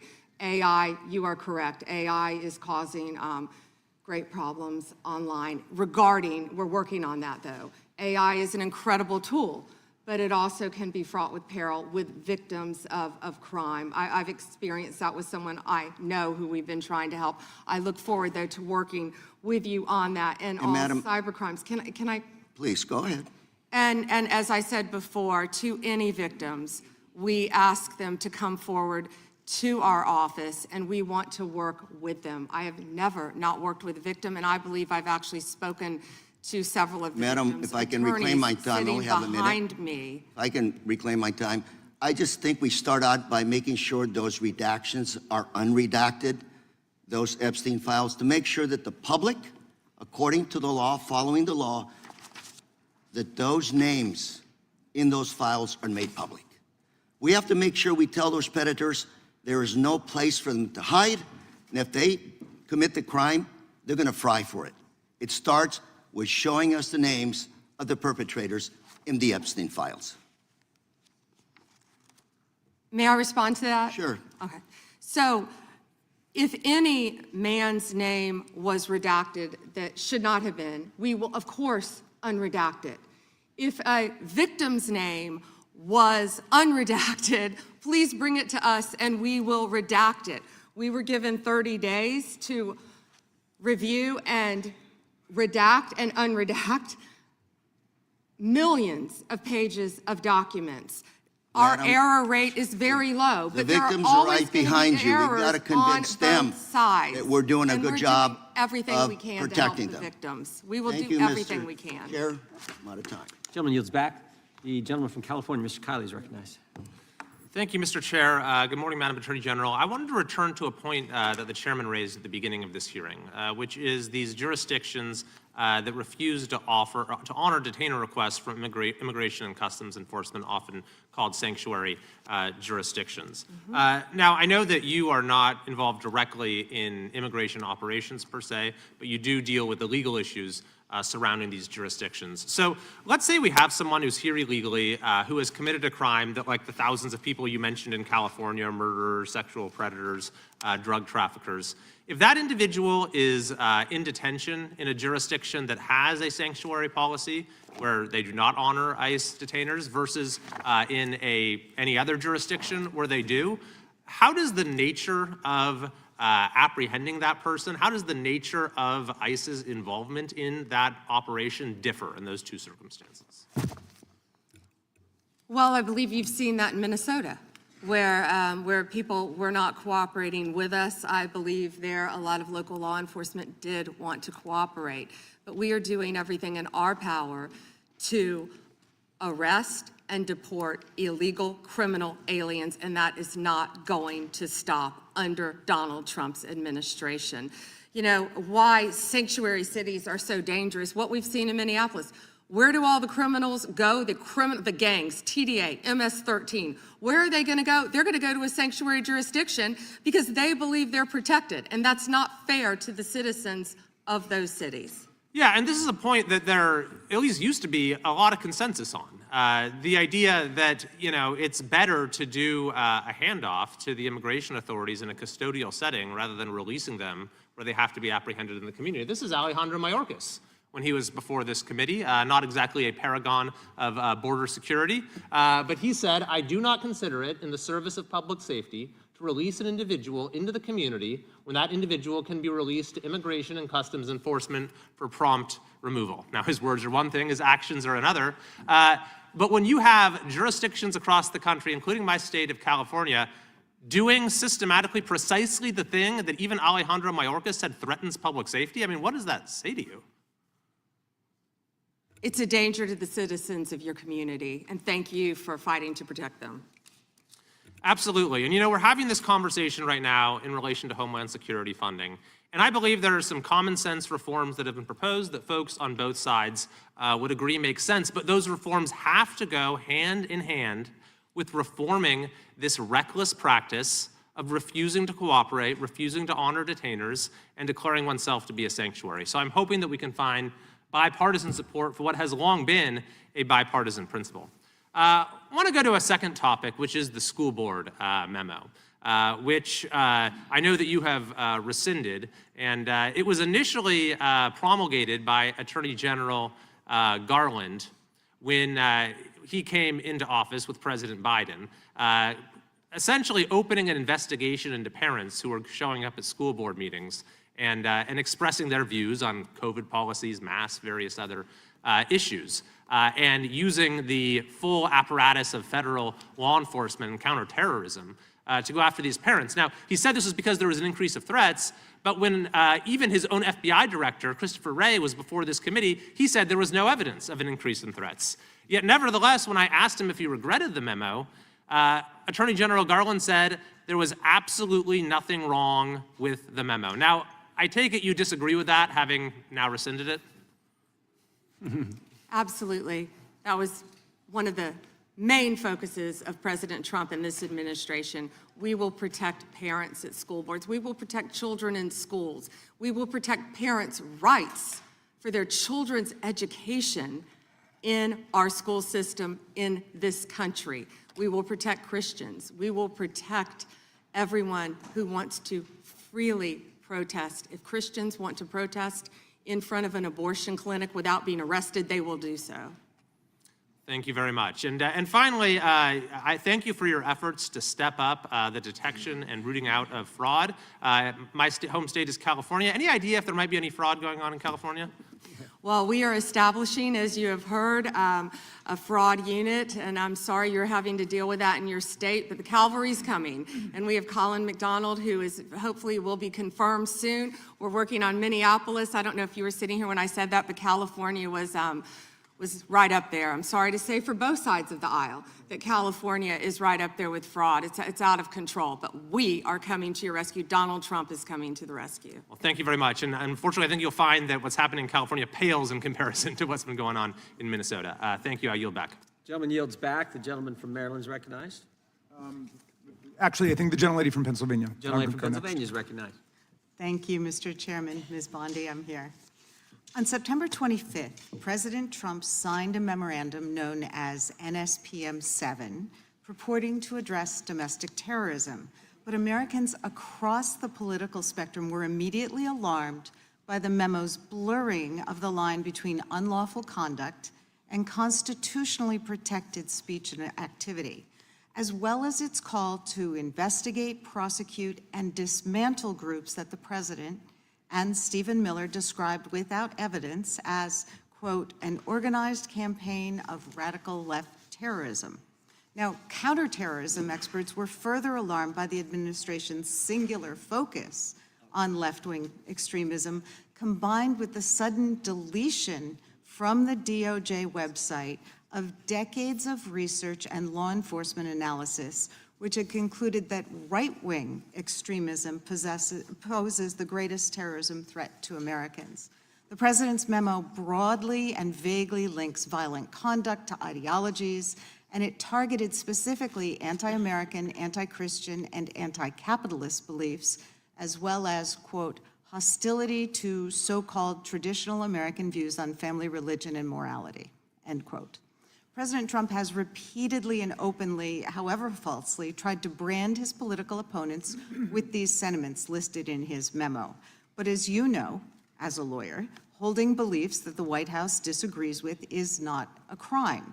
And the statute defining domestic terrorism requires criminal acts, not just thoughts and ideas. That's why legal experts, nonprofit leaders, religious freedom, and civil rights advocates immediately raised the alarm that the new presidential directive was a politically motivated attack on civil society designed to silence those who disagree with the administration.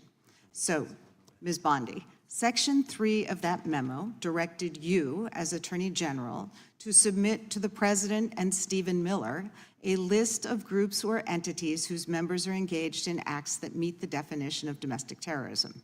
And then on December 4th, you directed the FBI to work with a variety of law enforcement entities to compile a list of groups and entities engaged in such acts by January 3rd, 2026, and to update that report every 30 days thereafter.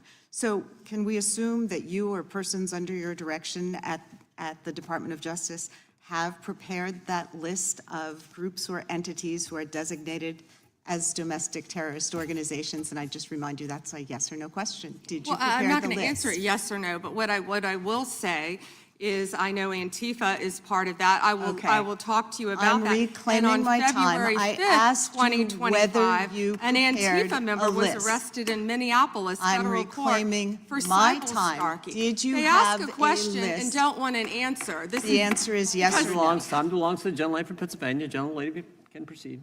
Okay.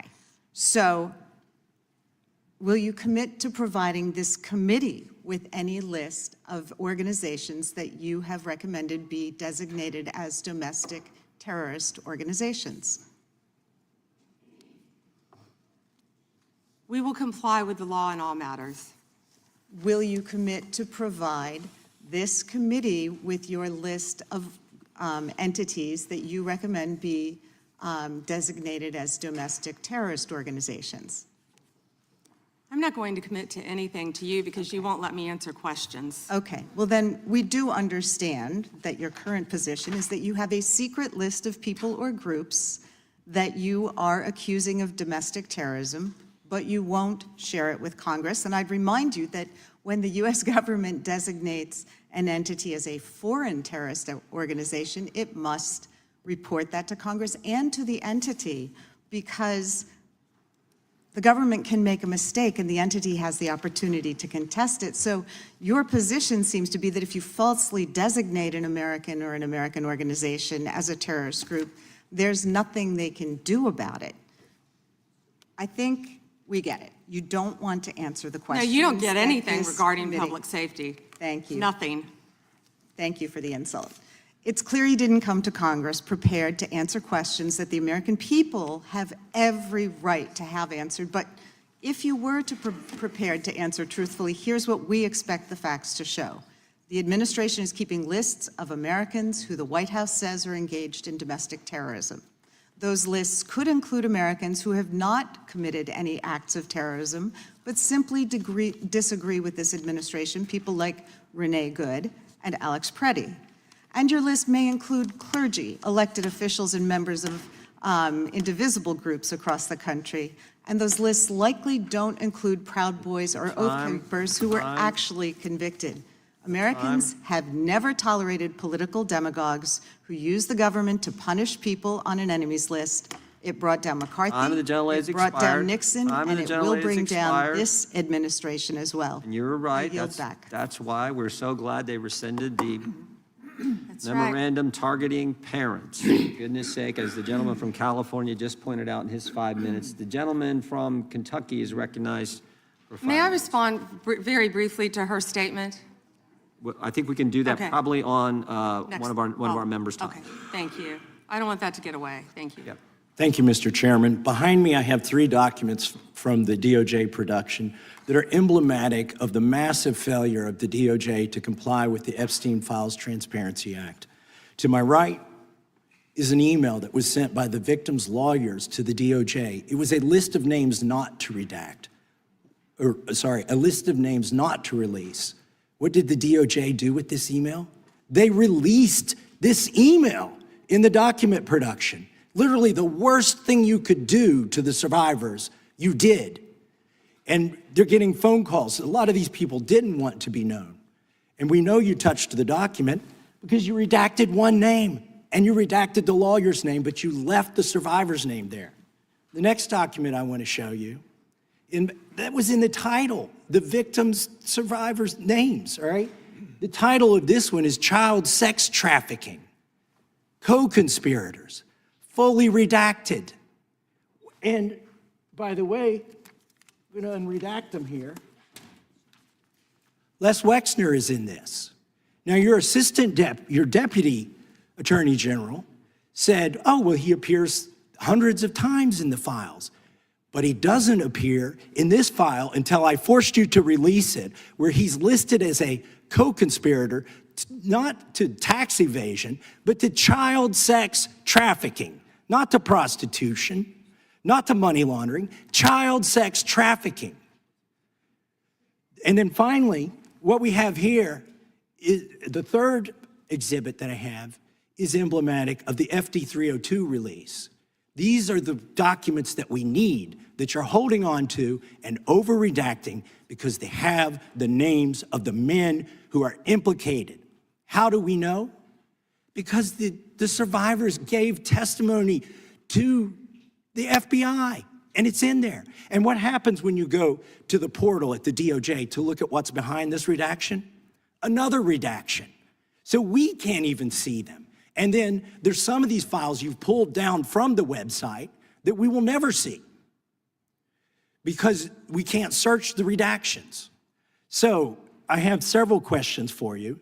Who's responsible? Are you able to track who in your organization made this massive failure and released the victims' names? Are you able to track who it was that obscured Les Wexner's name as a co-conspirator in an FBI document? Do you have that kind of accountability? I believe Wexner's name was listed more than 4,000 times. Yeah, I already told you that. This is where he's listed as a co-conspirator. Can I finish my answer? Come on, let me finish my answer. We corrected that within 40 minutes. He was already, you're acting like everybody's trying to cover up Wexner's name. Reclaiming my time. I'm going to answer this question. Reclaiming my time. He It's- was, Mr. this Chairman, isn't how this works. Can I have my time He back? was, Mr. Chairman, The gentlelady can give her answer. The time belongs to the gentleman from all right, Kentucky. I'm reclaiming my Can I give time. my answer? So Yes. I'm going to put the language of the bill up on the screen. Chairman, because I may I have give my another answer question. on that? Here's It's a political the question. joke, and I need to give my answer on that. We'll let the Attorney General respond, and then the gentleman can move to his next Chairman, question. it's my time. Within 40 Chairman. minutes, you asked me a question. You can give Within me- 40 minutes, Wexner's name was added back. Within 40 minutes You of me catching you red-handed. There was one redaction out Where of he's over listed as a 4,700, co-conspirator. Okay. and we invited what? you Show the in. video. This Show guy the- has Trump Gentlemen. derangement syndrome. He needs Show to. the You're a failed politician. Gentlemen, You need to I get want on you to these watch the video. matters. Mr. Chairman, please restore his time and remind the witness of the rules Himself, here. there is Time. no credible information. None. If there were, I would bring the case yesterday that he trafficked to other individuals. Is that your position as well? My position is any victim who comes forward, of course, we would love to hear from them. 1-800-CALL-FBI. Did you ask Merrick Garland that the last 4 years? Did you talk about Epstein? I am at reclaiming all my the time. last I'm 4 glad you're years? asking about Merrick Garland. You don't get to reclaim because this time when is you don't- bigger when than you can't- Watergate. when I don't answer a question the way This you goes want. over 4 administrations. You don't have to go back to Biden. Let's go back to Obama. Let's go back to George Bush. This cover-up spans decades, and you are responsible for this portion of it. And that's now, where the I want to most know at transparent- what point did the FBI and the DOJ decide that Lex Wessner was not a co-conspirator? Because our Epstein Files Transparency Act requires you, please put it back on the screen, please, to release the internal decision about whether to prosecute him or not, and it's not in the files, and it's not in the files for any of these other men. Time of the gentleman has Which, expired. may she answer? And he's a hypocrite because he voted against the ban that we were talking about on deep fake AI porn. Only 2 people voted against it, and you were one of them, hypocrite. The gentleman's time has expired. She didn't answer the question. Mr. Yeah, Chairman, I would, point of order. Mr. Chairman, could she answer the question? Chairman, I was wondering, The gentlelady's allowed, the Attorney General's allowed to respond the way she wants to respond to any member's questions, Republican, Democrat. All right, I have unanimous consent request. Gentleman's recognized for a UC. All right, this is an example. I'm submitting these 302 forms that are entirely redacted, even when you go to look at them. Without objection. I'm submitting a witness statement that implicates Les Wexner. Without objection. I'm submitting an article from the New York Times that the DOJ released nude photos and Without objection. identifiable pictures of the victims. I'm submitting a letter from A.G. Bondi to Kash Patel, imploring him to quit keeping the files when you found out that they were keeping files from you, because Without they're still redacting files that you. Chairman, are we going to Without recess for votes? Yes, we are. I'm submitting for unanimous consent a document of 17 individuals who've resigned because of the Epstein files. Without objection.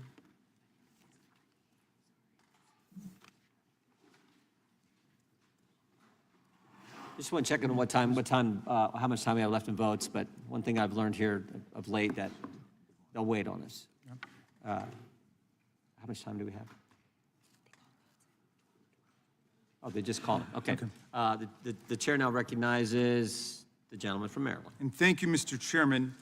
I want to start by saying I appreciate what you said, Attorney General Bondi, and you said it to me personally, that you take the personal security of every member of Congress seriously and that people can contact you about that. And in these times, that's a very serious matter. So I thank you for that. Article 2, Section 1, Clause 7 of the Constitution is the Domestic Emoluments Clause. And it says that the president is limited to his salary in office and cannot receive any other money from the federal government while he's in office. It cannot be increased by $1. This president is the first president in U.S. history who has repeatedly sued the federal government for $230 million for the judicial search warrant at Mar-a-Lago, which was perfectly lawful and was never struck down. But now he's suing the IRS for $10 billion. He's suing the IRS for $10 billion, which I think is around 80% of its annual budget, because his tax returns were leaked. And they were illegally leaked by a private contractor who actually is in prison now, Charles Littlejohn. But he wants $10 billion. Now, well, I want to ask you the question of whether you think it would violate the Domestic Emoluments Clause for you to settle that $10 billion case or any of the other claims that the president has made against the government. He himself has remarked, it's interesting because I'm the one that makes the deal, right? And he says, I kind of have to work it out with myself. Do you think it would violate the Domestic Emoluments Clause for the president to work out a deal from people who are his subordinates under his unitary executive theory to get money in one of these cases? I'm not going to discuss pending litigation. Okay, so theoretically you're saying because his privacy rights were violated in that tax case, and they were. I'm with the president on that. I mean, his Mar-a-Lago thing is ridiculous, but there's no doubt that his tax returns, despite the fact that he promised to release them, despite the fact that every other president released the tax returns, he suffered embarrassment when it showed that he hadn't paid taxes for several years, and he had a right for that not to happen. Now, I want to turn back to the Epstein survivors, because President Trump may have been a little bit embarrassed by the release of those tax returns. How much do you think the claims of these survivors are worth? As the good congressman from Kentucky just pointed out, there were lots of survivors who had decided, for reasons of their own, never to release their names. That determination was represented to people in Congress, and we built it into our federal law that their names could not be released, and yet you published their names, their phone numbers, their addresses, personally identifying information. If Donald Trump can get $10 billion, theoretically, from the Department of Justice, how much should these people get for a far worse violation of their privacy rights and a far greater danger established to them in their lives?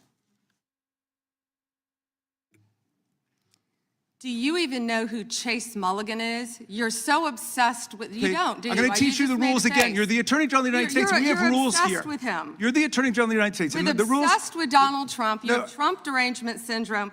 Mr. Chairman, I'd like my time restored. I'd like my time restored. In your district. In your district, and you don't even know about it, about keeping children safe from online predators. Time belongs to the gentleman from Maryland. The gentleman can proceed. Yeah, and I want the whole country to look at this. Because this is the Attorney General of the United States, whose job is law enforcement. We've never had a witness who has misunderstood our rules and been unable to conform his or her conduct to our rules before. We have only 5 minutes, and so we use our time to ask you specific questions. How long are you giving me to answer? Excuse me, I'm not yielding to you right now. I'd like that second restored too. So, Ms. Bondi, the way it works is we ask you a question, and you answer it, and if you go off on a wild goose chase, another tangent, you start reading statistics, or you start talking about stuff going on in our district. And by the way, I invite you to my district. Come to my district, but that's not what we're here to do today, okay? So, and you do that, then we're allowed to say we reclaim our time. At that point, you have to be quiet. You have no choice. You have to be quiet. So I hope you understand the rule at this point. Now, here's what I want to ask you. You're in law enforcement. We've seen all kinds of evidence of crimes. And when we go over to the Department of Justice for the 4 computers for every member of Congress, we see more evidence of crimes. Will you create a joint task force of the Department of Justice and governors and state attorney generals and district attorneys across the country to investigate the crimes that have taken place against these victims and more than 1,000 like them? The DOJ is not doing its job. Will you create a task force with state and local law enforcement to make that happen? Gentlelady can respond if she wants to. Thank you, Chairman. He called Chase Mulligan a wild goose chase and didn't even know who he was. He is a defendant in your own district who preyed on girls. Mr. Chairman. Well, you know what? If he were part of the Epstein investigation, you wouldn't do anything about it. Online chat rooms and committed sextortion. Yet he didn't even know in your tiny little district who he was. Mr. Chairman, she's embarrassing you. He's about to be This is your committee, and she is embarrassing you. Shame on you. The time of the gentleman has expired. I would remind the committee that last Congress. Secretary Mayorkas was here numerous times, and he wouldn't answer our questions, even when we sent them to him ahead of time in writing. So that's what we've had to deal with. I think the Attorney General is doing just fine. We have votes shortly. I will go to the gentleman from Virginia, and then we will take a break to head to the floor. I thank the Chairman, Attorney General Bondi. Thank you for being here. And I wanted to thank you for your work at DOJ in restoring the rule of law, encouraging transparency surrounding Jack Smith's partisan investigations into President Trump, declassifying information about the Russia collusion hoax, cracking down on sanctuary jurisdictions, and establishing the National Fraud Enforcement Division. Let me first go to securing the border and immigration enforcement. Our new governor has recently rescinded 287G cooperation between the state and ICE. Can you talk about, have you evaluated the public safety impact, how that would affect safety in Virginia to withdraw that support and what that would do to criminal activity involving illegal immigrants in Virginia? Yes, it would be detrimental. And as you know, Congressman, one of the top members of MS-13 in the entire country was living in Virginia, in a suburb, among all of us, living not even probably half an hour away from where we are now. And the cooperation previously with the governor, with the members of the state of Virginia, helped catch him and take him off our streets. An illegal MS-13, one of the heads for the entire country, was living in Virginia. And it's a shame that that's happening now. And thank you for bringing it, talking about it, because we're going to keep America safe. And when people feel like they can flee to these cities and states and be safe, they can't. Because Donald Trump is going to protect Americans. We're going to protect the citizens there, whether or not the governors, the mayors are going to do it or not. But President Trump is. We're going to keep Americans safe from violent gang members like he's been doing this last year. We appreciate that. We appreciate your work to make that happen in Virginia and keep Virginia safe. I want to move on to the Fraud Enforcement Division that you've established. My understanding is that this initiative is intended to centralize, coordinate enforcement of fraud laws related to government programs. You've talked about Minnesota, you've talked about California. Would this affect Virginia as well? Because we have fraud in Virginia as well. Absolutely, and we look forward to working with you. Would this affect things like long-term care accountability, senior living facilities engaged in Medicaid fraud, including systemic overbilling practices and the misappropriation of taxpayer-funded benefits? That is exactly what it's set up to help. Okay. I know that whether it was related to fraud specifically or another subject, that under the Biden administration, there was a sitting member of the Virginia General Assembly under investigation. Is that investigation still ongoing? Can you speak to that? I can't discuss that. Okay. I'm going to move on to the Second Amendment rights of law-abiding Americans. Last year, President Trump signed the One Big Beautiful Bill into law, which included the Hearing Protection Act, part of it that was sponsored by myself and Congressman Clyde. It reduced the national firearms tax, $200 tax on suppressors and short-barreled firearms, to zero. And while the tax has been eliminated, the NFA's registration and paperwork requirements remain in effect, and your DOJ has said that that would, even though the tax was reduced to zero, that the registration requirement is still somehow necessary, even though with regard to Obamacare and the Affordable Care Act, when that mandate was, when that tax penalty was reduced to zero, you decided that the mandate was no longer necessary. How are you justifying the existence of this registry? Congressman, that's pending litigation right now. It is, and I would hope Yes, you would and I can't reconsider. discuss it. You would reconsider that. I yield back. The gentleman yield? I yield to the chairman. I think that Attorney General Bondi, why did Jack Smith have to pay some secret source $20,000 of taxpayer money? Do you know the answer to that? I can't discuss anything on that matter, but that's a good question, Chairman Jordan. Well said, it's a good question because he subpoenaed just about every Republican in this town, got half the Congress's phone numbers if you were a Republican. But he has to pay some secret source a bunch of taxpayer money. We'd like to know, the committee would like to know how many other sources he paid. Was it more than $20,000? Why he had to do those things. We'd like to know when you can, if you could get that information to the committee. I think when you think about the guy who was trying to put the President of the United States in prison, ridiculous as that whole thing was, we'd kind of like to know the answer to that if you could. And with that, we're going to stand in recess. We will go as quickly as we can and vote. We have 2 quick votes on the floor, and we will be back. There is actually some lunch if you all need it. We have for our members, and since you're back here, you can have some. We normally have plenty. Mr. Chairman. We'll take a recess. Before you gavel out, can I ask for unanimous consent to enter to a record the article entitled Inside Trump's DOJ dated October 16, 2020? Without objection, we stand in recess. Thanks so much for watching, everybody. Your support means the world to us. Don't forget to hit that like button and subscribe so you never miss a show. We're live every weekday at 10 a.m. and 5 p.m. Eastern Time with new clips dropping at 2 p. and 8 p. And if you want even more Don Lemon Show content, join the Lemon community. Members get exclusive posts, behind-the-scenes videos, and live chats just for you. So hit the join button or visit our channel page to sign up. Thanks again for all your love and your support, and I'll see you next time.